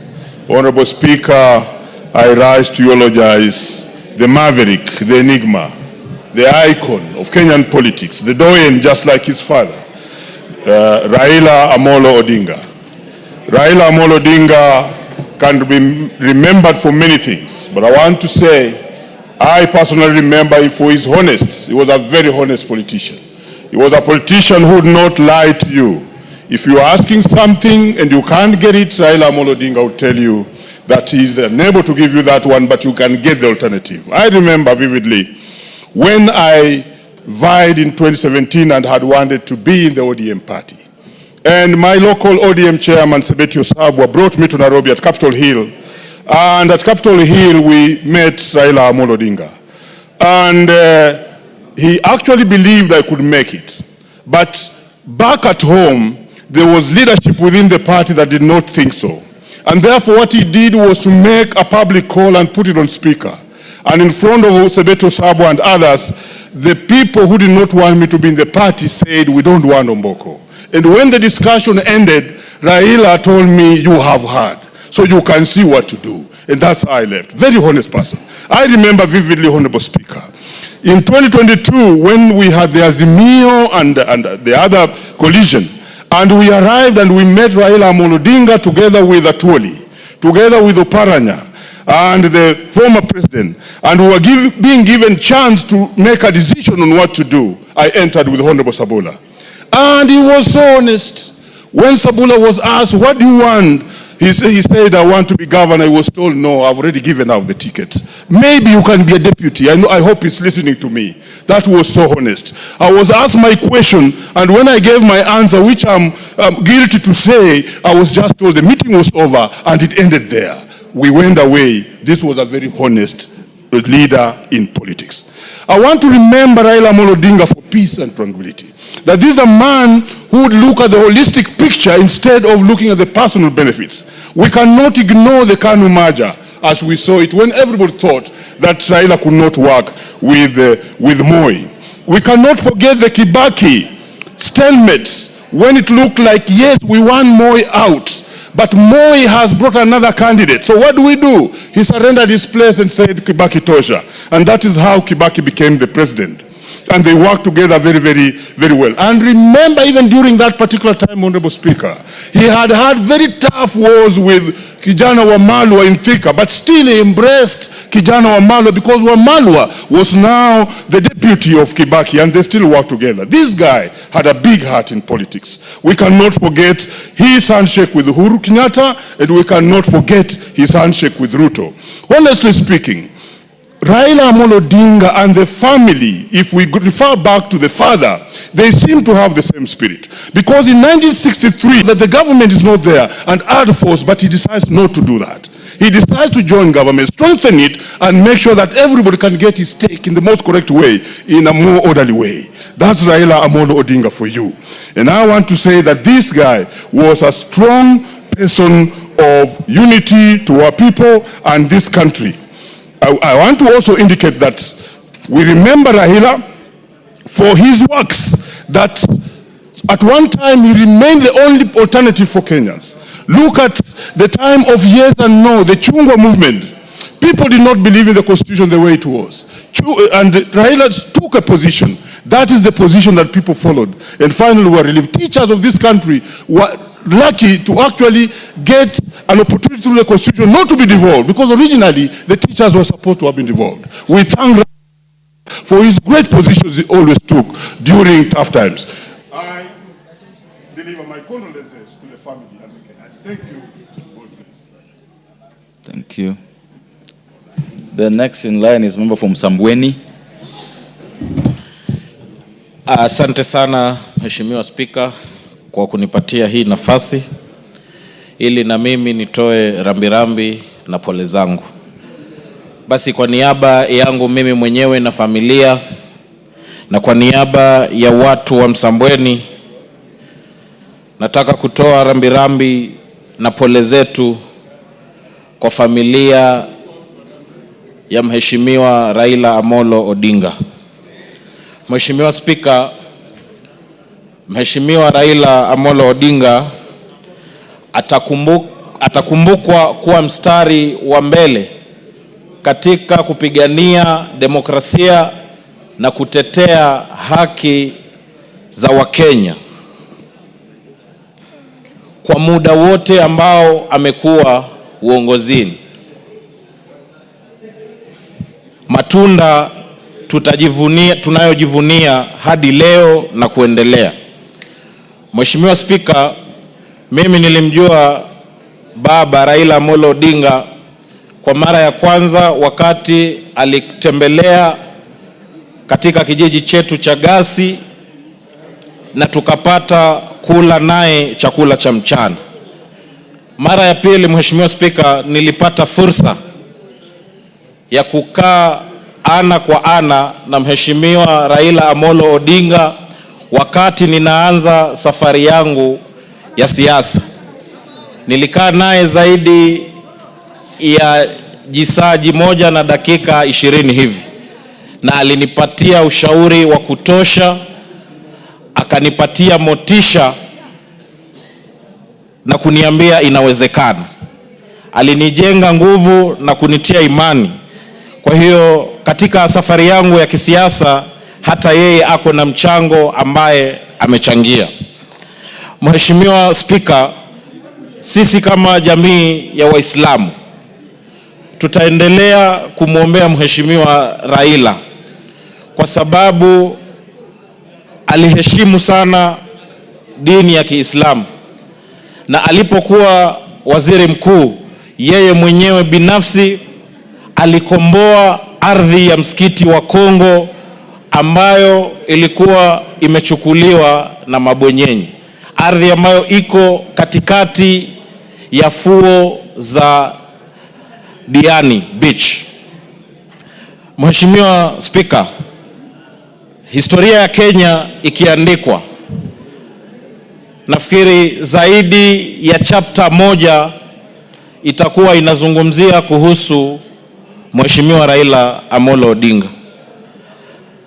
Basi wacha Mungu ailaze roho ya Mheshimiwa Raila Amolo Odinga mahali pema penye wema, na vile vile tunawaombea familia yake. Mungu awapatie uvumilivu, awapatie subra, awapatie nguvu, hususan wakati huu wa maombolezi. Asante Mheshimiwa Speaker. The next in the queue is a member for Nyandarua. Thank you, Honorable Speaker. I rise to give my condolences on my own behalf and on behalf of the great people of Nyandarua to the family of Right Honorable Raila Amolo Odinga. I pray that God will give the family peace that passes all human understanding at this difficult time. Raila Amolo Odinga was a fighter. He fought all through his life and all through his political life. He fought for multi-party democracy with his own blood. And his achievements in different roles as a prime minister, as a cabinet minister, as a member of parliament for Kibra, and also the leader of opposition was impeccable. He was an ardent supporter of sports, Arsenal being his team. We all enjoyed. It is my prayer that we shall emulate Honorable Raila Amolo Odinga. His selflessness, the acts of reconciliation, forgiveness, and more importantly, love for motherland. I pray that his soul rest in eternal peace. Thank you. I wish all of us was brief as Honorable Member for Nyandarua. Then we'll get some more of us, The next in line is Honorable Member for Nyaribari Chache Masaba. Nyaribari Masaba. Honorable Manduku. Thank you, Mr. Speaker. Cowards die many times before their death. But for my party leader, Raila Odinga, to die in a far-away land just confirms the timeless creed that this is not our home, we're just passing through. Many words have been used to describe Raila Amolo Odinga, but the best adjectives were those that were read out by His Excellency the President in describing the enigma. How I wish those of us seated here will one day be described in a similar manner when we die, because of the contribution that we will have made to this nation.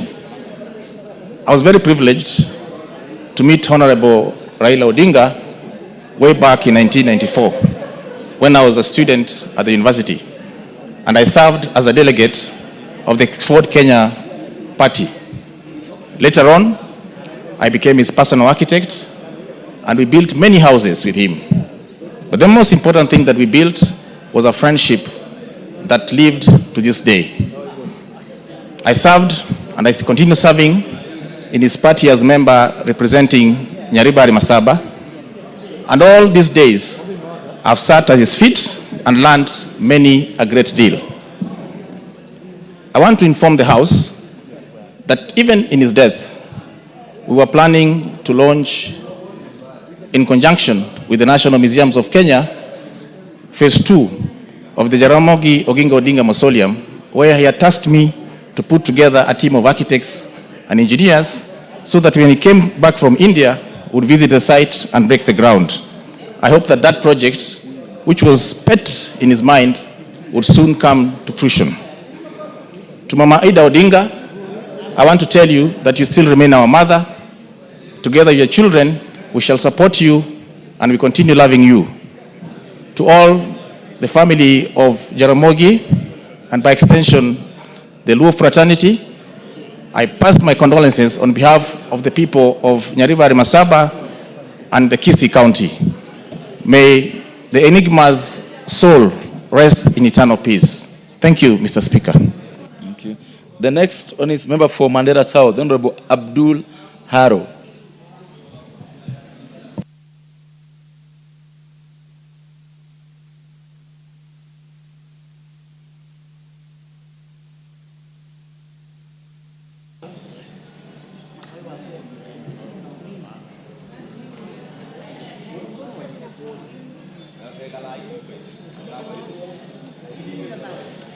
Thank you, Honorable Speaker.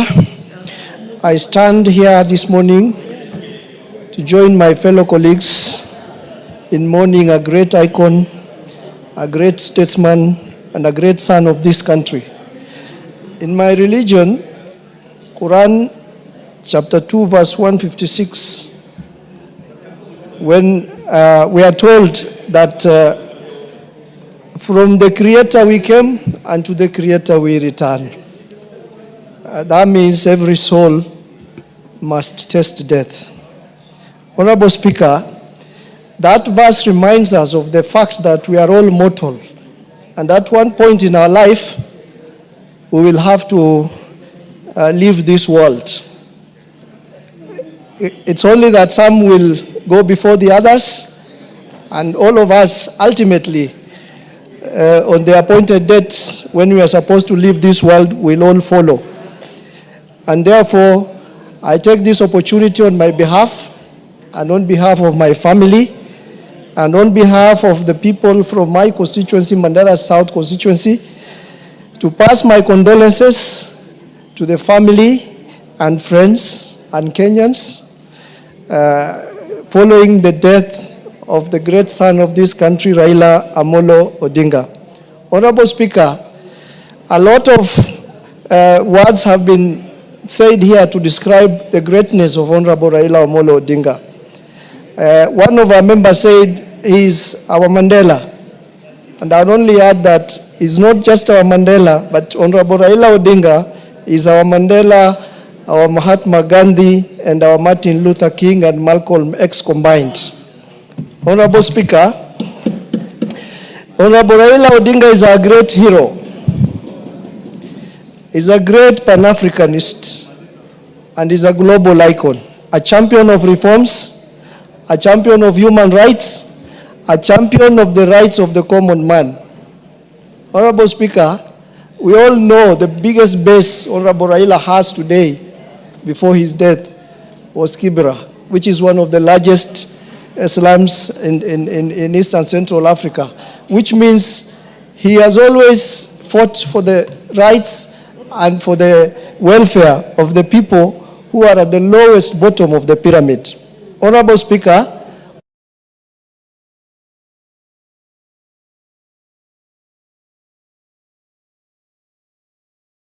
not necessarily need to be destructive. Protest can be used constructively as a tool of social change.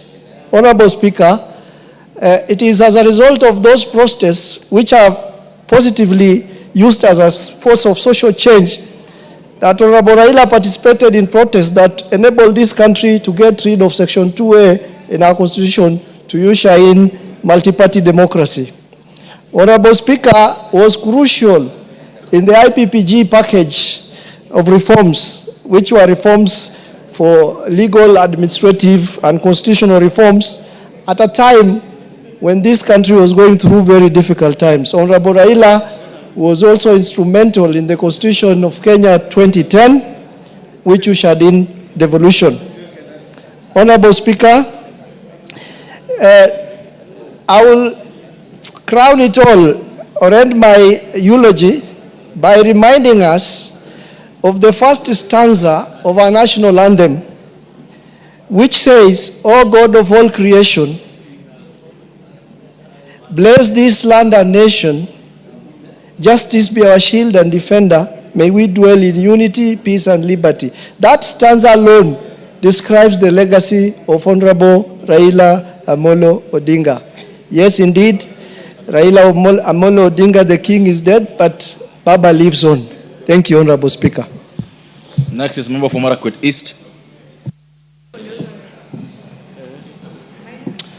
Thank you, Mr. Speaker, for giving me this opportunity to eulogize our former Prime Minister, the Honorable Raila Amolo Odinga.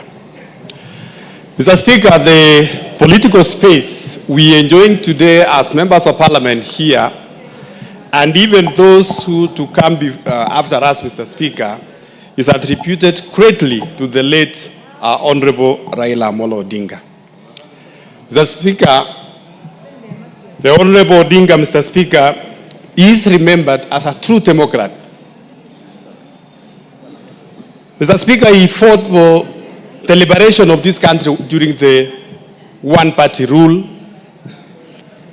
The Honorable Odinga, Mr. Speaker, is the real architect and the father of our new Constitution of 2010, which has given us many freedoms, Mr. Speaker, which were not there before.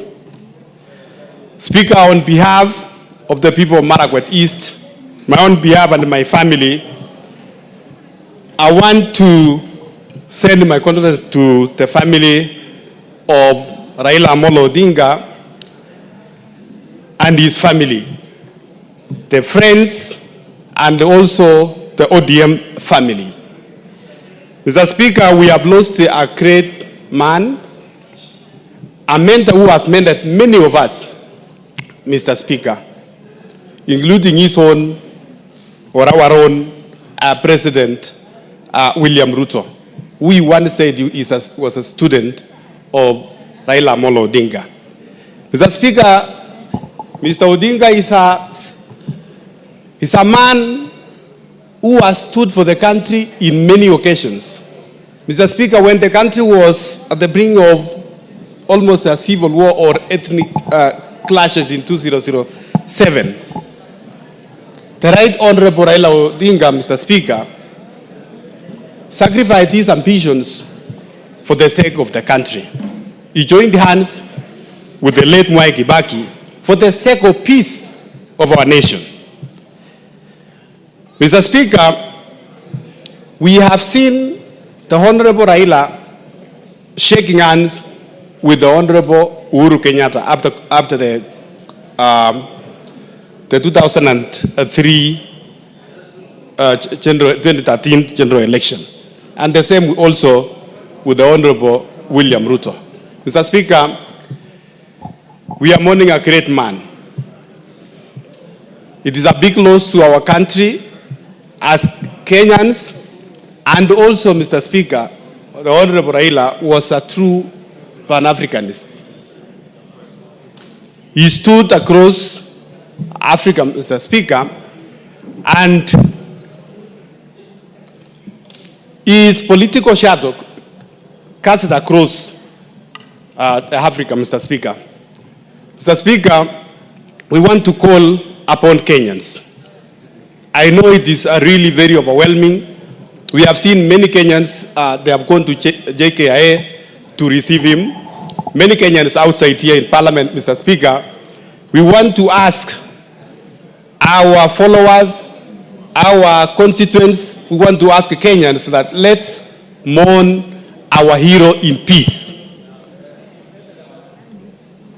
Mr. Speaker, for us who were young at that time, when the Honorable Raila was a member of Parliament in this House, he inspired many of us, because especially when he was a Prime Minister and answering questions every Wednesday in this House, Mr. Speaker, how he was tackling those questions which is affecting Kenyans. Mr. Speaker, I just want to say we are going to miss the Honorable Raila, and may his soul rest in peace. Thank you, Mr. Speaker. Thank you. Thank you, Mr. Speaker, for also allowing me this rare opportunity, Mr. Speaker, to eulogize our friend, our father, our great man, a man whose figure stood like that of a nation. Mr. Speaker, this gentleman who is lying today and who we are eulogizing today was a true enigma. He was a true icon. He was a true fighter for democracy, for constitutional change. Mr. Speaker, I will name all that I know, and all that I know, and all that we know is incomparable to this man who we are eulogizing today, the man Raila Odinga. Mr. Speaker, Raila Odinga is synonymous with courage, resilience, and unwavering dedication to the people of this country. Many people have talked about so many things about the great Prime Minister, that he dedicated almost 80% of his life to this country, Mr. Speaker. I think it is only maybe 20% that he dedicated to his personal life. Today, Mr. Speaker, we don't know how to say or what we can say or what we can think that can be enough to eulogize this man. I personally knew the Prime Minister in 2006 when I first started preparing to contest for the Kilgoris constituency seat, and that is when I met him. He took my hand, and from that time, Mr. Speaker, I never looked back. I worked with him. He took a position I never served, Mr. Speaker, because of all a position I never served, Mr. Speaker, because of also political issues at that particular time. Mr. Speaker, I stood with this gentleman, and even when I was doing my studies, when I was doing masters at the University of Nairobi, Mr. Speaker, he paid for my fees. He nurtured me, he taught me so many things. Mr. Speaker, I also remember when I was getting married, Mr. Speaker, though it was later in my life, he came, even despite the temperatures at that particular time, Mr. Speaker, in the great And I remember him flying that whisk, that fly whisk, over my head and my wife while we were tying the knot, Mr. Speaker. Raila was my great friend. I want to say, Mr. Speaker, that even as we are remembering this great man, we must remember this country, what this country has gone through, the stages of democracy, elections which have taken place in this country, the names we had even given this gentleman when he was still alive. Today we want to say, Raila Amolo Odinga, may your soul rest in peace. May your family also get peace, even at this time. Because I know, the Speaker, many a times when Raila was alive, when he was contesting, when he lost, and all that, even the family went through so many tribulations. And I believe, even as we rest this gentleman today, the family will also find peace. And our country will also find that happiness which Raila fought for. I'm grateful, Mr. Speaker, that I'm a product of this great gentleman. I say, Mheshimiwa Raila Amolo Odinga, go well. We will join you at some point. Thank you. Thank you. Member for Laikipia West, Honorable Wachira Karani. Thank you, Mr. Speaker, for giving me this opportunity to also send my condolences to the family of the late Honorable Raila Amolo Odinga. This is a gentleman I really admired. I must admit I have never voted for him, but he's a gentleman I admire. Mr. Speaker, I've vied for 5 consecutive times, starting 2002, 2007, 2013, 2017, and 2022. I've won twice. I've lost 3 times. When I last lost in 2017, I nearly went to depression. But I remembered this gentleman, that he has lost so many times, but he is ever joyful. So he encouraged me for his resilience, and that gave me a lot of encouragement. He was also a lover of sports. I remember in the last concluded Chan Games, I could see Honorable Raila Odinga attending to all the matches that were being played. Even with his advanced age, he would go there very early and remain there until the matches are over. It is for that love for sports that I'm proposing that the newly built Taranta Hera Stadium in Dagoretti be named after Honorable Raila Odinga and be named Raila Odinga Stadium, so that his name can be remembered for very long. Finally, eternal rest grant unto him, O Lord, and let perpetual light shine upon him. May he rest in peace. Thank you. Well said and very well briefed, very brief and to the point. That'll do well. Member for Mavoko.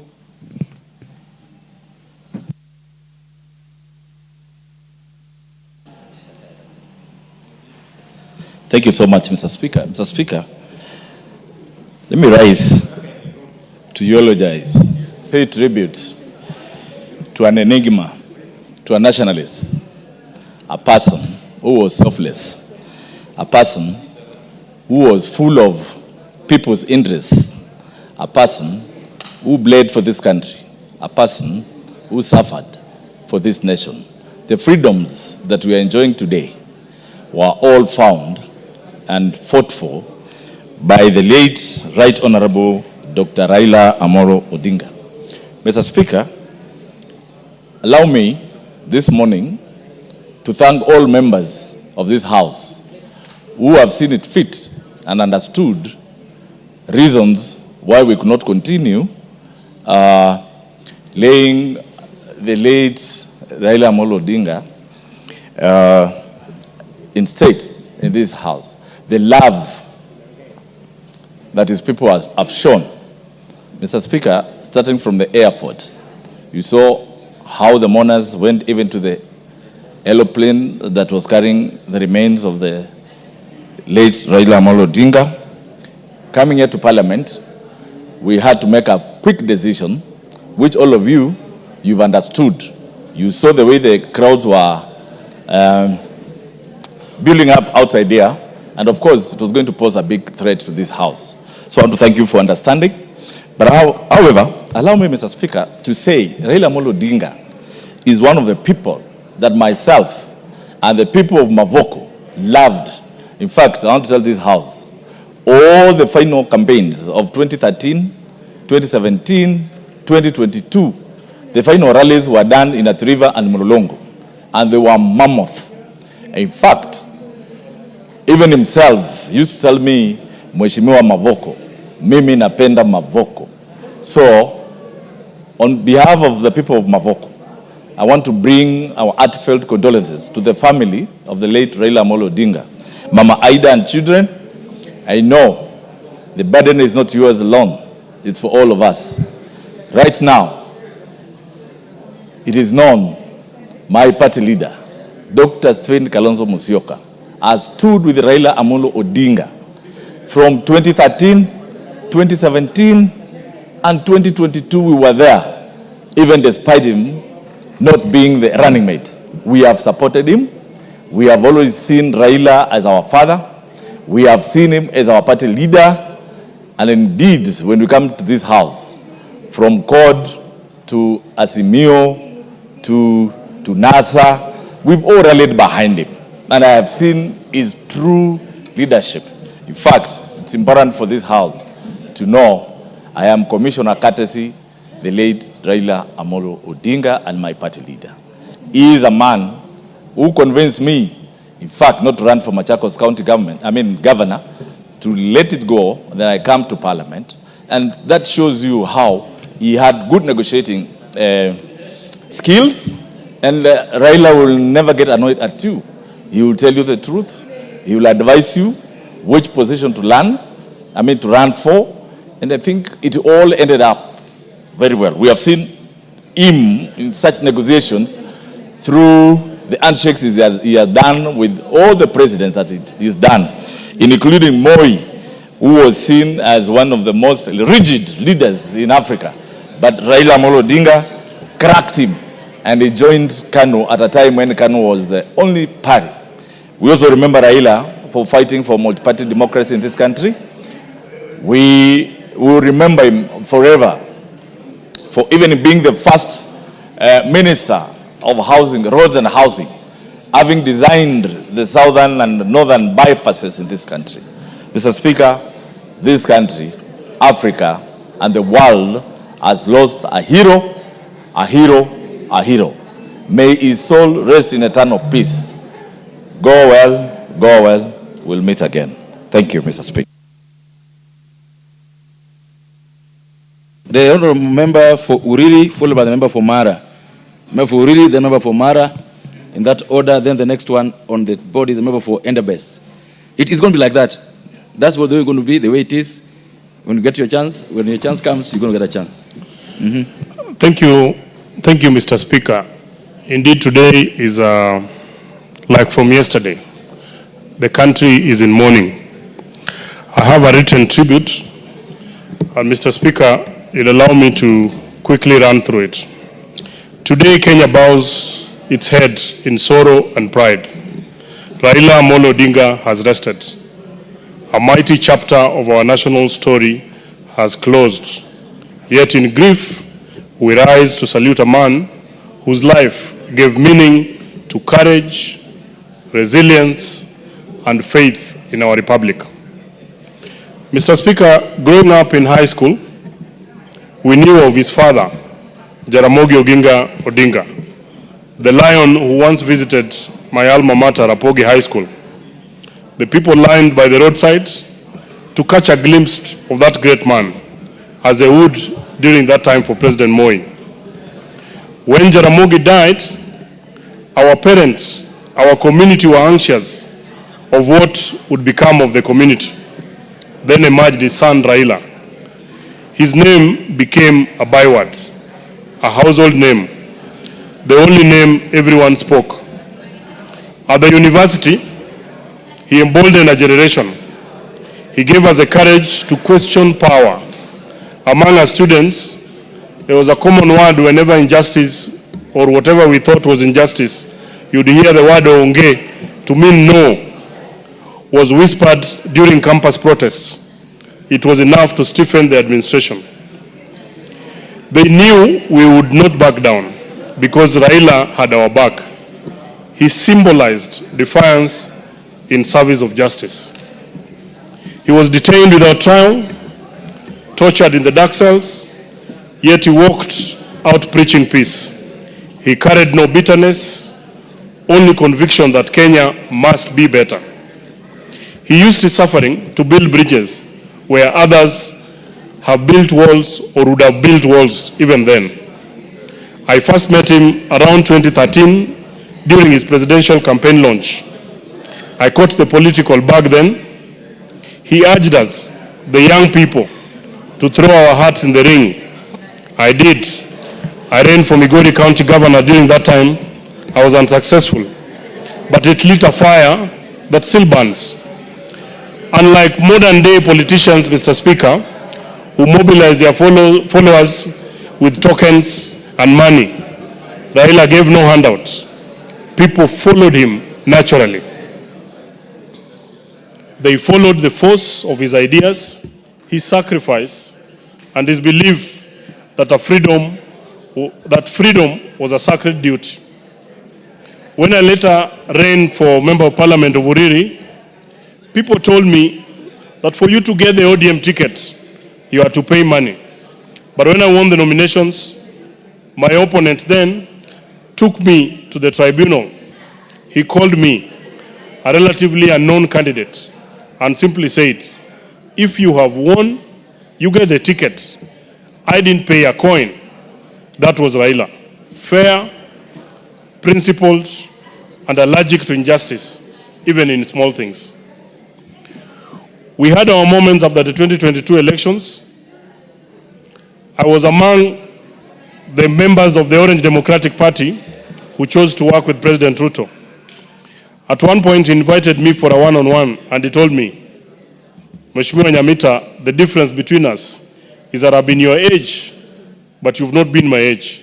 He smiled and added, but there are things happening now that did not happen when I was your age. So we must consult both ways.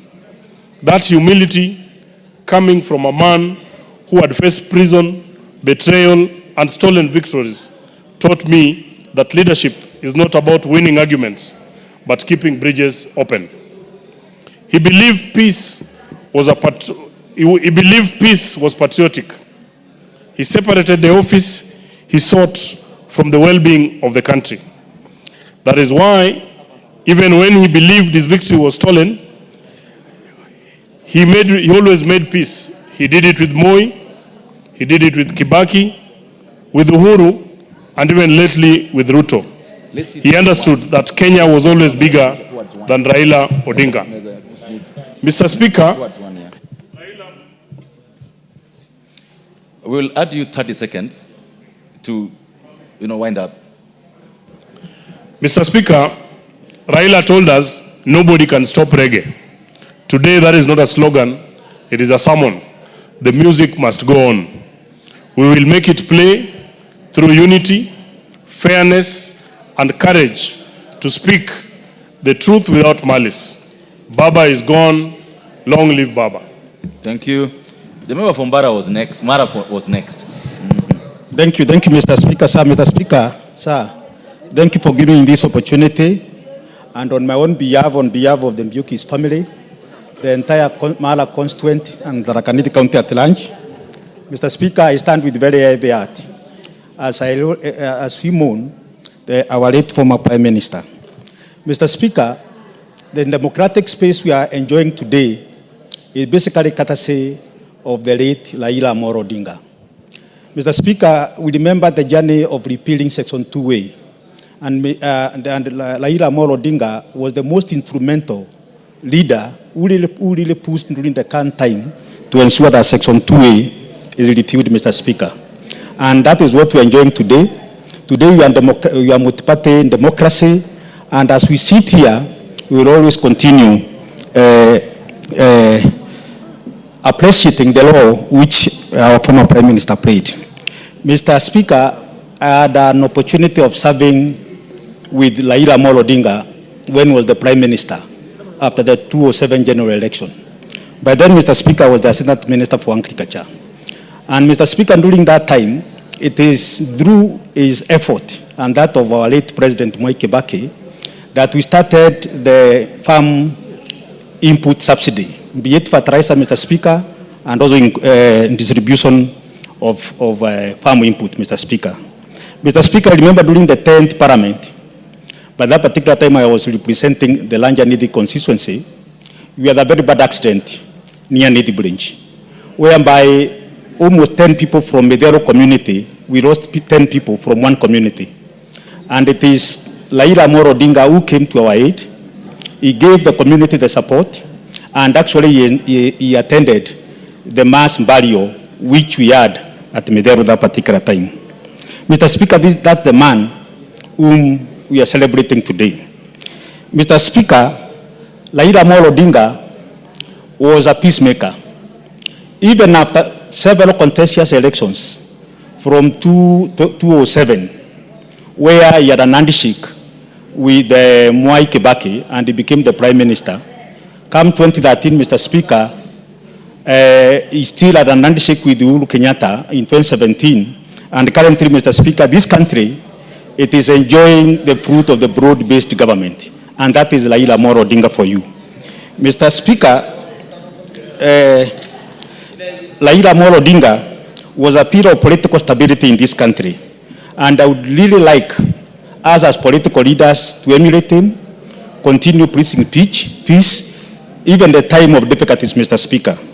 His ability to build bridges among bridges in political divide, Mr. Speaker, is what actually, Mr. Speaker, should be able to guide us. Even under extremely very difficult circumstances, Mr. Speaker, we have seen the late Raila Odinga coming up in a very powerful way. Mr. Speaker, Raila Odinga has been standing for the peace of this country, even under the extreme circumstances, especially after the Gen Z revolution, Mr. Speaker. Gen Z came, Raila Odinga could have taken advantage of that situation and continue being on the other side of the divide. But he decided to have an handshake with His Excellency, the President William Ruto, and the country has been able to stabilize. And up to and including today, Mr. Speaker, we have seen other leaders, other political party leaders also joining hands with His Excellency, the President, so that this country can be able to go far, Mr. Speaker. Mr. Speaker, I wish on my own behalf once again to continue praying for Raila Odinga and his family. And more so, we put Mama Aida Odinga in prayers together with the children, because it is not easy. We know they are going through a lot, and through the prayer, through our own support, the family will continue well. With those few remarks, Mr. Speaker, sir, once again, poleni kwa familia, and let's emulate all the attributes of our late Raila Odinga. I thank you, Mr. Speaker. Thank you. Member for Endebess. Honorable Speaker, on my own behalf and that behalf of the great people of Endebess, I want to send my condolence to the family of the late former Prime Minister Raila Odinga, to his children, to his wife, and to my colleague, Honorable Ruth Odinga, who is a member of the Budget and Appropriation Committee. Honorable Speaker, Honorable Raila Odinga was a great man. I got to travel with him, with Honorable Mule Mutinda, member, and Honorable Mwadime, the current governor for Taita. We went together to Morocco, to a place called Dakhla. While we were there, Honorable Speaker, at one stage, you know, Kenya does not, at that time, does not support the Morocco's occupation of Western Sahara. So at that time, the clerk even tried to recall us that you are joining the leader of opposition to go to a place where the government does not support. myself and Honorable Mule and Mwadime, we decided that we'll decline that return. So we went with the Honorable Raila to Dakhla. And Honorable Speaker, he proved to us that he's a great man, because during that meeting, most of his address was for the interests of the Republic of Kenya. That was around 2015. Even when we came back after spending about 10 days together in the Western Sahara, he was on a first class. But when we landed in Dubai, he decided that he was not going to sit in the first class lounge. He was coming to sit with us in the business class, just to enjoy our company. You can recall, Honorable Speaker, that is humility. A humble guy who is of that status. Because during that meeting in Dakhla, he was the chief guest together with Reverend Jesse Jackson. And Honorable Speaker, when you look at the history of the enigma Raila Odinga, he sacrificed a lot for this country. Many people have made careers from his support. Many people have made also careers from opposing him, using his name. Today, a great man rests, Honorable Speaker. It is a history in this country.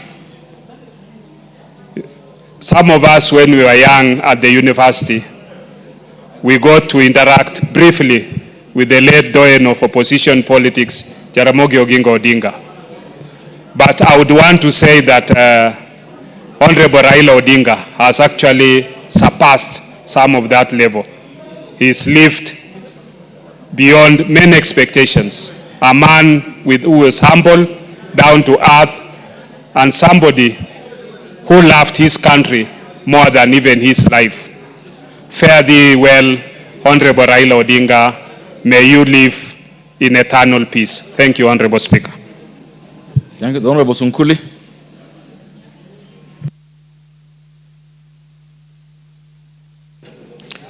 Mr. Speaker, today we are paying tribute to a compatriot, a fellow citizen of this country who has lived indeed and served on many, many fronts, a political figure with many abilities. He had abilities for fighting and had abilities for making peace. I was elected in 1992 to the first multi-party house in this country, if you may discount the first periods of after independence. And the Honorable Raila Odinga was elected member of parliament at the same time.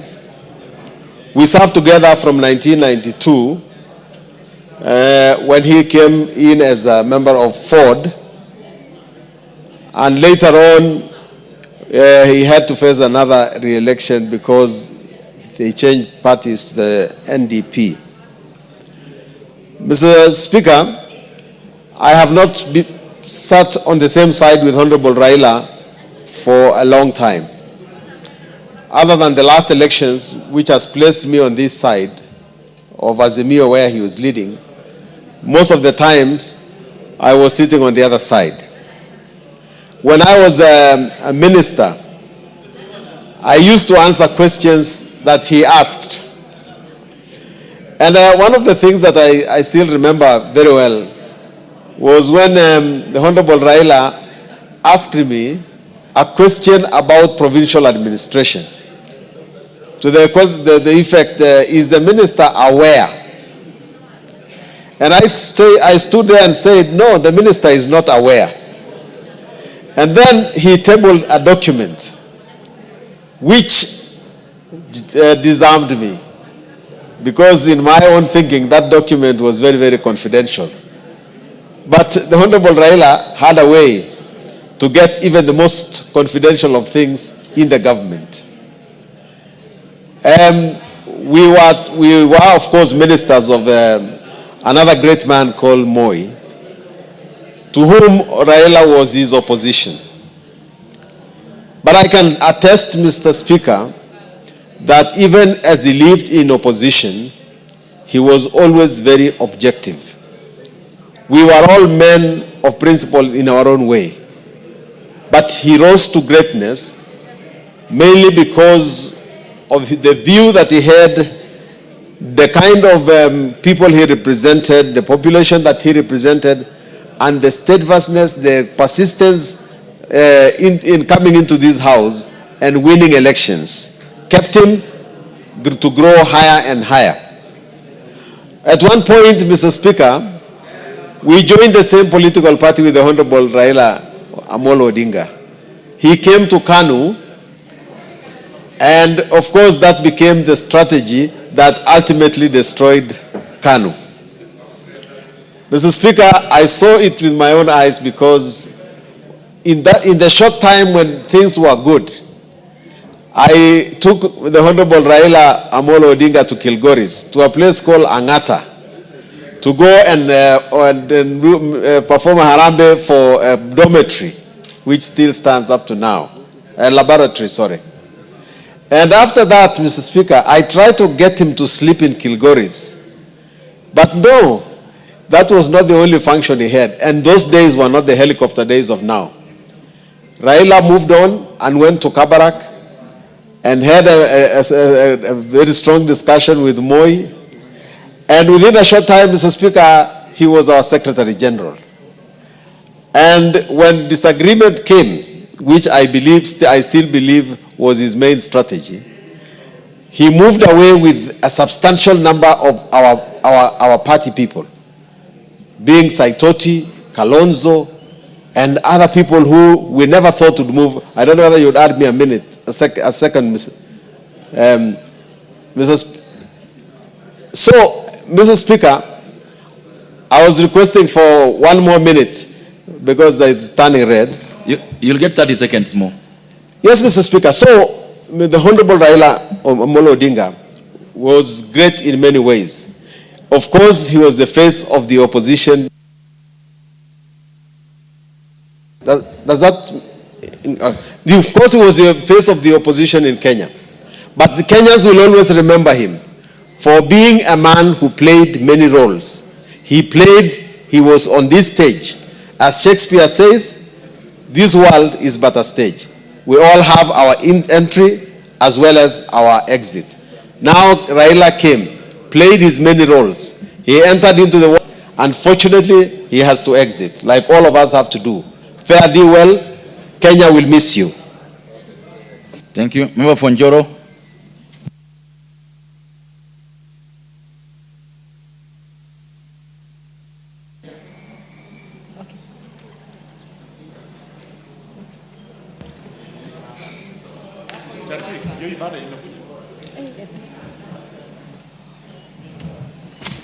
Thank you, Mr. Speaker. I think you'll be adding me another 1 minute.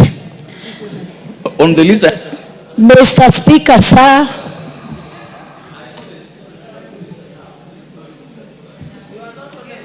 I told you this will not happen. So the list I have, the next person to speak is member for Limuru, then Igembe North, then Tigania West, then Marakwet West, in that order. And I can assure you, it will remain that way. Go ahead. Thank you, Mr. Speaker, sir. Allow me to join fellow Kenyans. I'm representing Joro constituency people from Nakuru County. Allow me to give my sincere condolences for the loss of this great man, Honorable Raila Odinga. Mr. Speaker, sir, as Raila today rests, I think I remember one great thing he has done for this country is humility. He is the father of democracy in this country. And I wish to sincerely say that Kenya has lost a great man, a man who humbled himself when Kenyans needed such a man. A man who humbled himself and joined His Excellency President William Samoei Ruto to unite this country and to ensure that there is peace. And Mr. Speaker, sir, the Bible says, blessed are the peacemakers. Today we want to remember this great man who has left this country united and the country with a lot of peace. For us to celebrate Honorable Raila today, we must celebrate him in a very special way.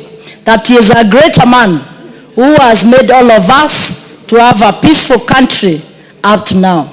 I think my humble request to all Kenyans, let us celebrate this hero with a lot of peace and ensure that there is also peace, love, and unity in this country. I also want to take some time to pray for our mom, Ida Raila, and tell her that we pray for her, that God will give her a lot of strength. May God protect the family and our children. I know it is the worst moment right now, Speaker, for Ida. And I'm speaking myself as Member of Parliament, who has also gone through a lot of pain when I lost my husband through leukemia. Therefore, today I take this moment to pray this for this humble lady, Ida, so that God can make her stronger, so that she can continue with her life and to make the children for Raila to be more stronger. For all of us, let us take the best readings we have gotten from Raila, the man who also fought for devolution in this country. Let us try to pick the best things Mheshimiwa Raila has done for this country. Kwa sisi wote wa Kenya, tunaomboleza na tunasema Mungu aweke Honorable Raila mahali pema. Asante sana, Bwana Speaker. Member for Limuru. Members, if you could do 3 minutes each, under amendment, we could have probably another, because I would be extending a few minutes so that we can get more. Well, thank you, Honorable Speaker, for giving me an opportunity. Let me take this opportunity to give my condolences to the family of Right Honorable Raila, from my family and the great people of Limuru. The life of Honorable Raila has been given, and for me, I have learned and have thanked God for him being a gift to Kenya. I see him as one person that we can learn a lot about forgiveness, because in his life, he has honestly forgiven many who even did bad things to him. The other thing, Mr. Speaker, is his capacity to be able to tolerate. Even when people have called him all sorts of things, he has always been clear as to what he is focused, and in particular, his love for this nation. I also note one other thing that is special to him, the fact that he can be able to reconcile with people of divergent beliefs or convictions, and one person who has actually demonstrated this in this country. But let me also say that this is one person as an engineer. I met him when I was a student, and he was at the University of Nairobi. And I followed his engineering career to when he was in the Kenya Bureau of Standards. Mr. Speaker, this is one person who also believed in Kenya, that Kenya can actually grow itself. He even went to start an industry, the Spectre, where he went to do and to produce in this country something that people never thought it could be produced, all the gas cylinders in this country. This is one person who believed that we have a capacity to grow our industry. So as an engineer, and I speak on behalf of many of the engineers who have passed this house, and even to my professional colleagues out there, we have lost somebody who we are looking up to, because he is one person not only took his ideas about infrastructure development in Kenya, but also the rest of this Africa continent. He believed that we can open up the various roadblocks that we have created between the countries and have major infrastructure crossing all over the African continent so that this continent can grow. For this nation, I remember not long ago, he talked about the need to address the issues of JKIA. And today, when I was looking at this airport, when we were receiving his body, I felt that if there was something that we need to do, is to make JKA, the Right Honorable Raila wanted to see. Make sure that JKA becomes the hub of the East African region and that we do not need to be number 3, behind Addis or Kigali.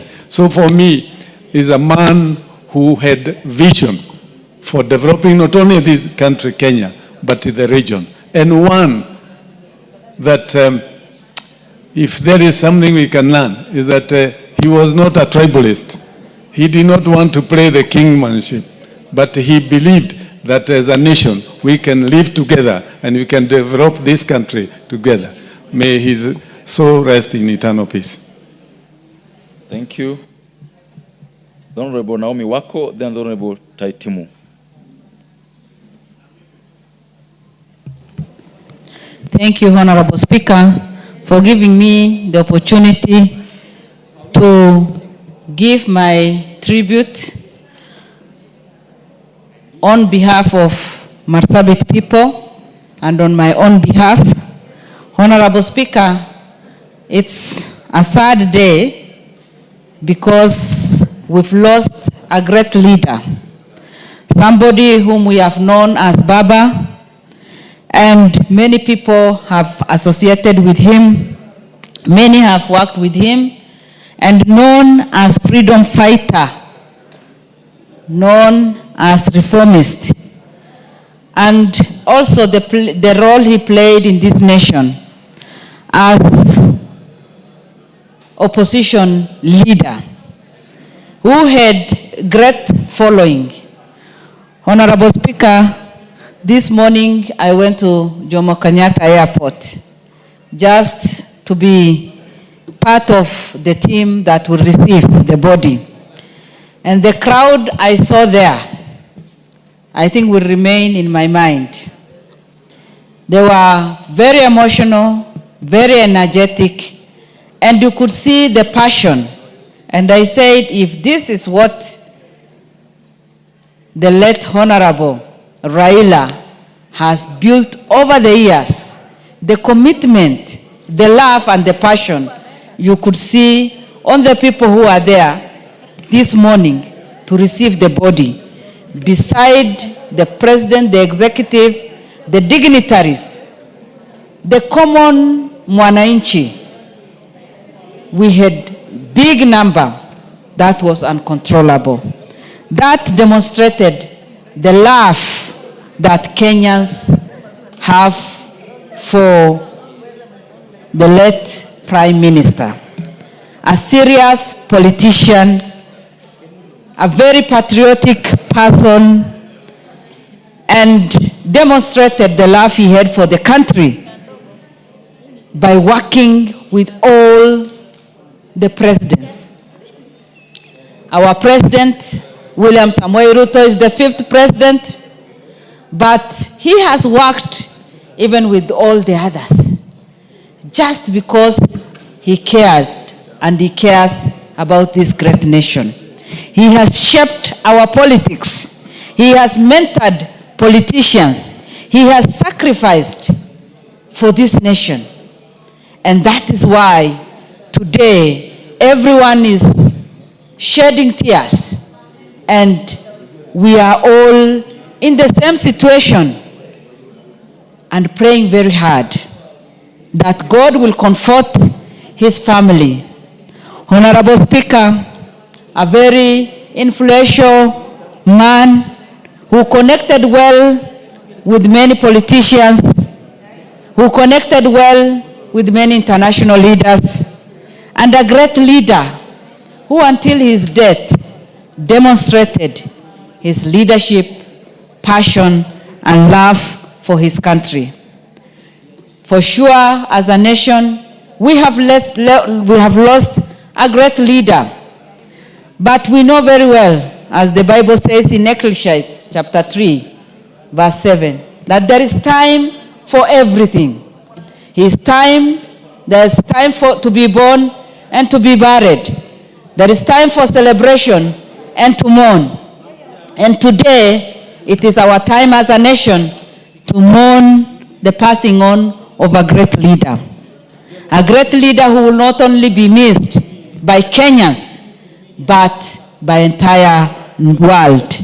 Honorable Speaker, it is my prayer that we will give him a good send-off and that Kenyans will give him that respect without much distraction and give him the respect that he deserves.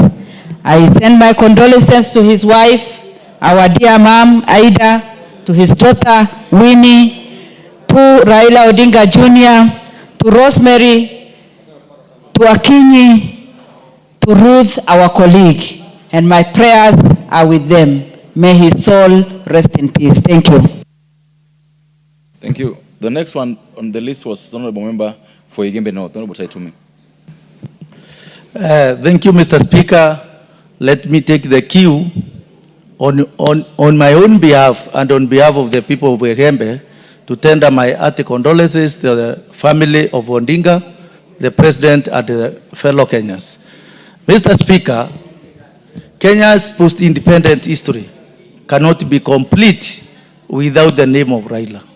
This is a person who has fought for almost the entire life to make sure that the Kenyan people enjoys the democracy that is envisaged in our constitution. Mr. Odinga has fought to make sure that devolution works in this country. Mr. Odinga's life and fight for democracy can only be equated to the life and the struggles of Nelson Rolihlahla Mandela, his struggle against Calabar, racial segregation commonly known as apartheid in South Africa. Yesterday, Mr. Speaker, the entire country was engulfed by a dark cloud when the news of passing on of the great Kenyan, the Honorable Raila Odinga, was announced. This is a clear testimony of the ideals that Raila stood for. Despite losing in several elections, whereby he contested to be the president of this country, Mr. Raila Odinga made sure that this country remains united. At no particular time did he lose direction to tear this country apart. Mr. Raila Odinga was never tribal. Even Lucy, he did not condemn any community having caused its defeat. In 2007, whereby this country witnessed a great upsurge at the fight that came up after the announcement of President Kibaki as the winner, Raila could not let the country go to the drains. This is a man who walked his talk. When he said something, he did not mind how many people were against it. He stood for what he believed in. And I would pray that his passing on fortifies this country so that the country remains united, the country remains stable and without equivocals that are caused by tribal divisions. We are eulogizing a great man, a patriot, a person whose political interest transcends other things other than the interest of Kenya. Thank you, Mr. Speaker, for this opportunity. Thank you, sir. Member for Regania West. And he'll be followed by... Honorable Speaker, thank you very much for the opportunity to eulogize with the family, the friends, the relatives, even the ODM fraternity, and the entire country. Order. Members who are leaving, I just want to make a ruling that for members who have logged in, don't remove your card so that when you swim in the afternoon, you don't have to queue back again. I think that would make a lot of sense because thank you, Honourable Speaker. Order. And members, the reason this happened is that we came in and logged in at the same time in the morning. So that's why you see some of us have sat since 10 because we logged in at the same time and we have to follow the list. So I'll allow the Honourable Mutunga, then 2 more, then we can close for the morning session. Honourable Speaker, I stand to eulogize with the family of the late Honourable Raila Amolo Odinga, his dear wife, his daughters, and the son, Honourable Speaker, our colleagues, Ruth, who is in my committee, and also the brother, Senator Oburu Odinga, and others, Honourable Speaker. Honourable Speaker, I also know that many Kenyans are affected. The members of the ODM party are affected. The lovers of democracy in this country are seriously affected because Raila has been a great pillar in fight for democracy. Honourable Speaker, to all of us, we have learned many lessons. We have learned courage as a lesson where Raila Amolo Odinga is concerned. The Right Honourable Raila Amolo Odinga has been a beacon of hope for many of us in this country. He has spearheaded many courageous fights. He has spearheaded the fight for democracy and the scrapping of Section 2A of the Constitution then. Honourable Speaker, Raila has been a great man who has fought for this country, not only for democracy, Honourable Speaker, he was at the forefront in fighting for the Constitution. Kenya today enjoys about the best Constitution in Africa, which has really exposed our people to living the lives of the 21st century. Honourable Speaker, were it not for him, I don't think we would have achieved it in the time we did achieve that particular Constitution. Honourable Speaker, in that Constitution, the Honourable Raila Amolo Odinga made sure that the rights are properly captured. The chapter on rights and fundamental freedoms is very articulate and very detailed. The issue of the right to association, the right to freedom of expression, and many other freedoms have been very well articulated in the Constitution. And he is one of the people who have even demonstrated in this country that people need to be heard. Honourable Speaker, in all the cases that the late Right Honourable Raila Amolo Odinga lost as a presidential candidate, he chose peace. He chose to negotiate. He never chose to throw this country into trouble. He never chose the war, any other, solution to such problems. He chose to negotiate. And since he's been negotiating, we need to learn as leaders, when we make inflammatory statements and try to bring our people against others, we need to know that Kenya is a unitary state. It is indivisible. This is where we all live, and this is where we shall all live, and this is where our great children and great-grandchildren will live. And therefore, we need to maintain it as a country where everyone feels comfortable to live as a Kenyan. Honourable Speaker, the Honourable Raila Amolo Odinga was also in the forefront in the fight for devolution. He has helped uphold devolution because the idea is to try and even out the development. And it's upon realization that certain parts of this country were not accessing development because they were not in the top echelons of leadership of the country. The present war that Raila Amolo Odinga was fighting, which is enshrined in the NADCO report, is the war on the fidelity of the political parties. And this is a war that needs to be fought, and we need to remember that it is a war that needs to be won as well. Finally, Honourable Speaker, I would like to thank the President for considering that Honourable Raila Amolo Odinga deserves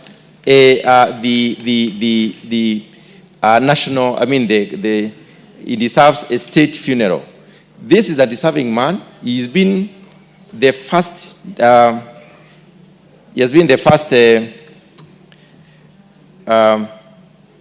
Prime Minister in this country, and therefore he has lived at the top.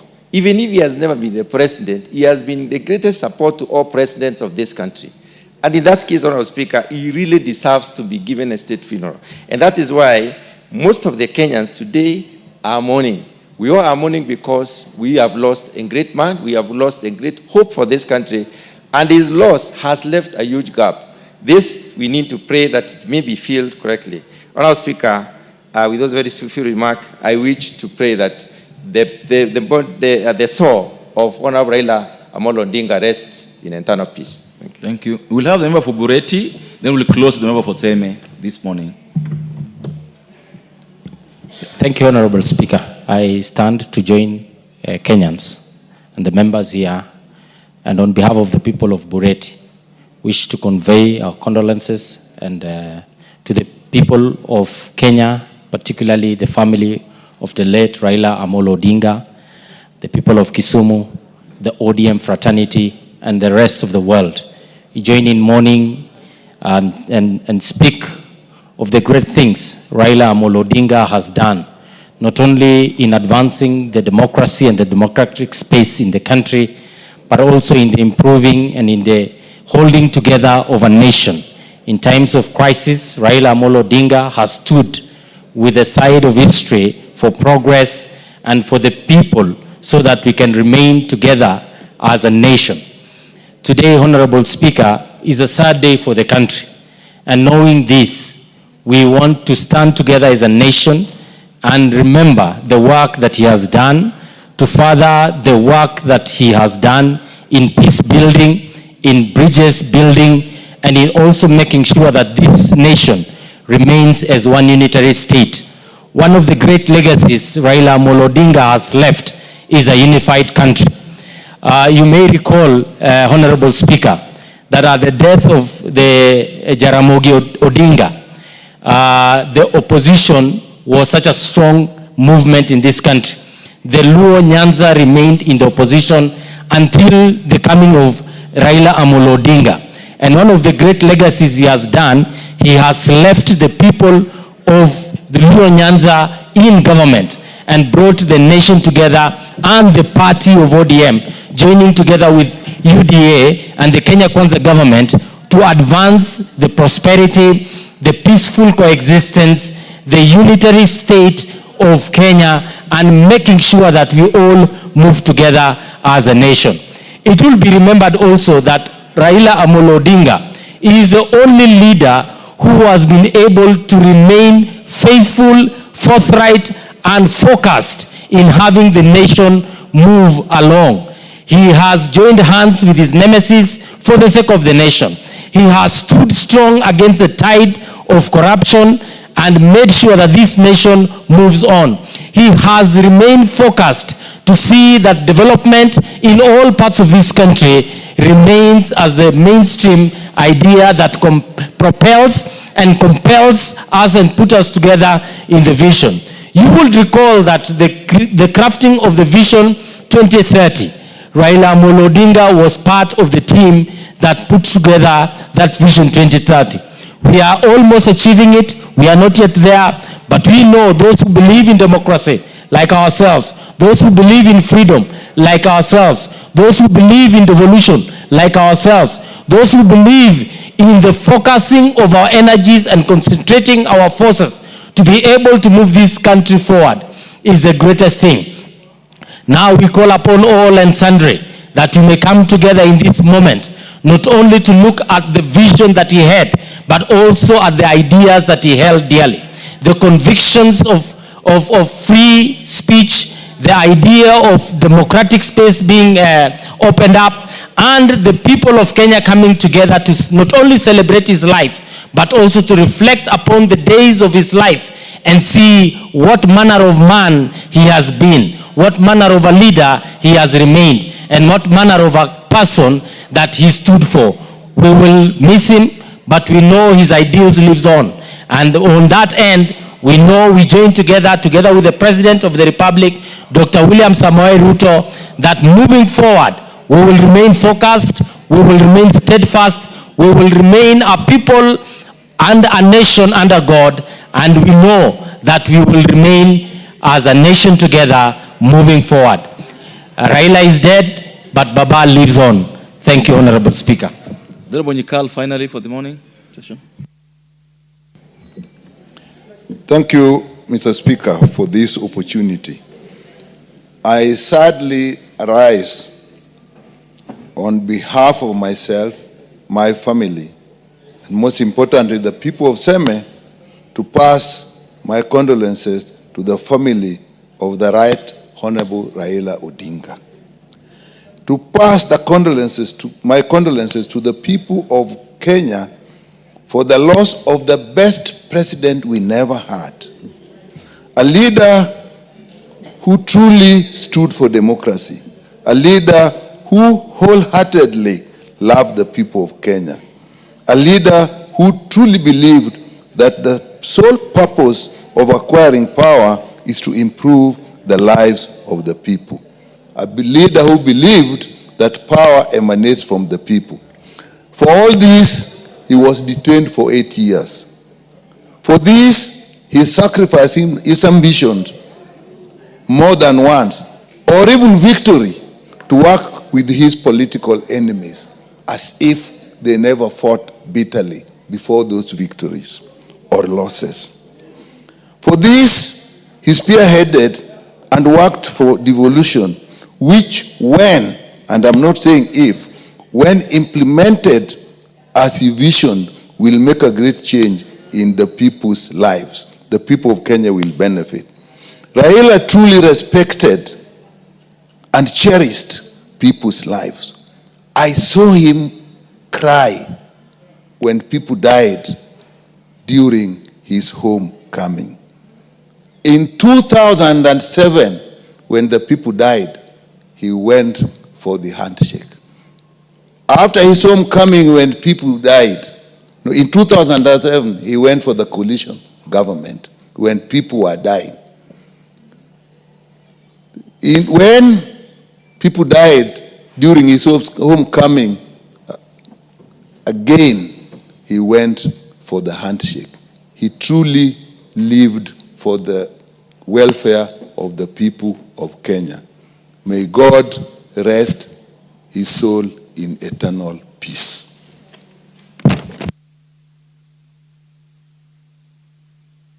Members who are queued to speak next, and I can see you in the house. Please just come on time so that you're not skipped. I can see the Honorable Richard Yegon, Parashina, all the way down through Honorable Waida. Just come on time so that when your name is called in the afternoon, because we don't want to skip anybody in the afternoon again. Thank you so much. All members, and the time now being 1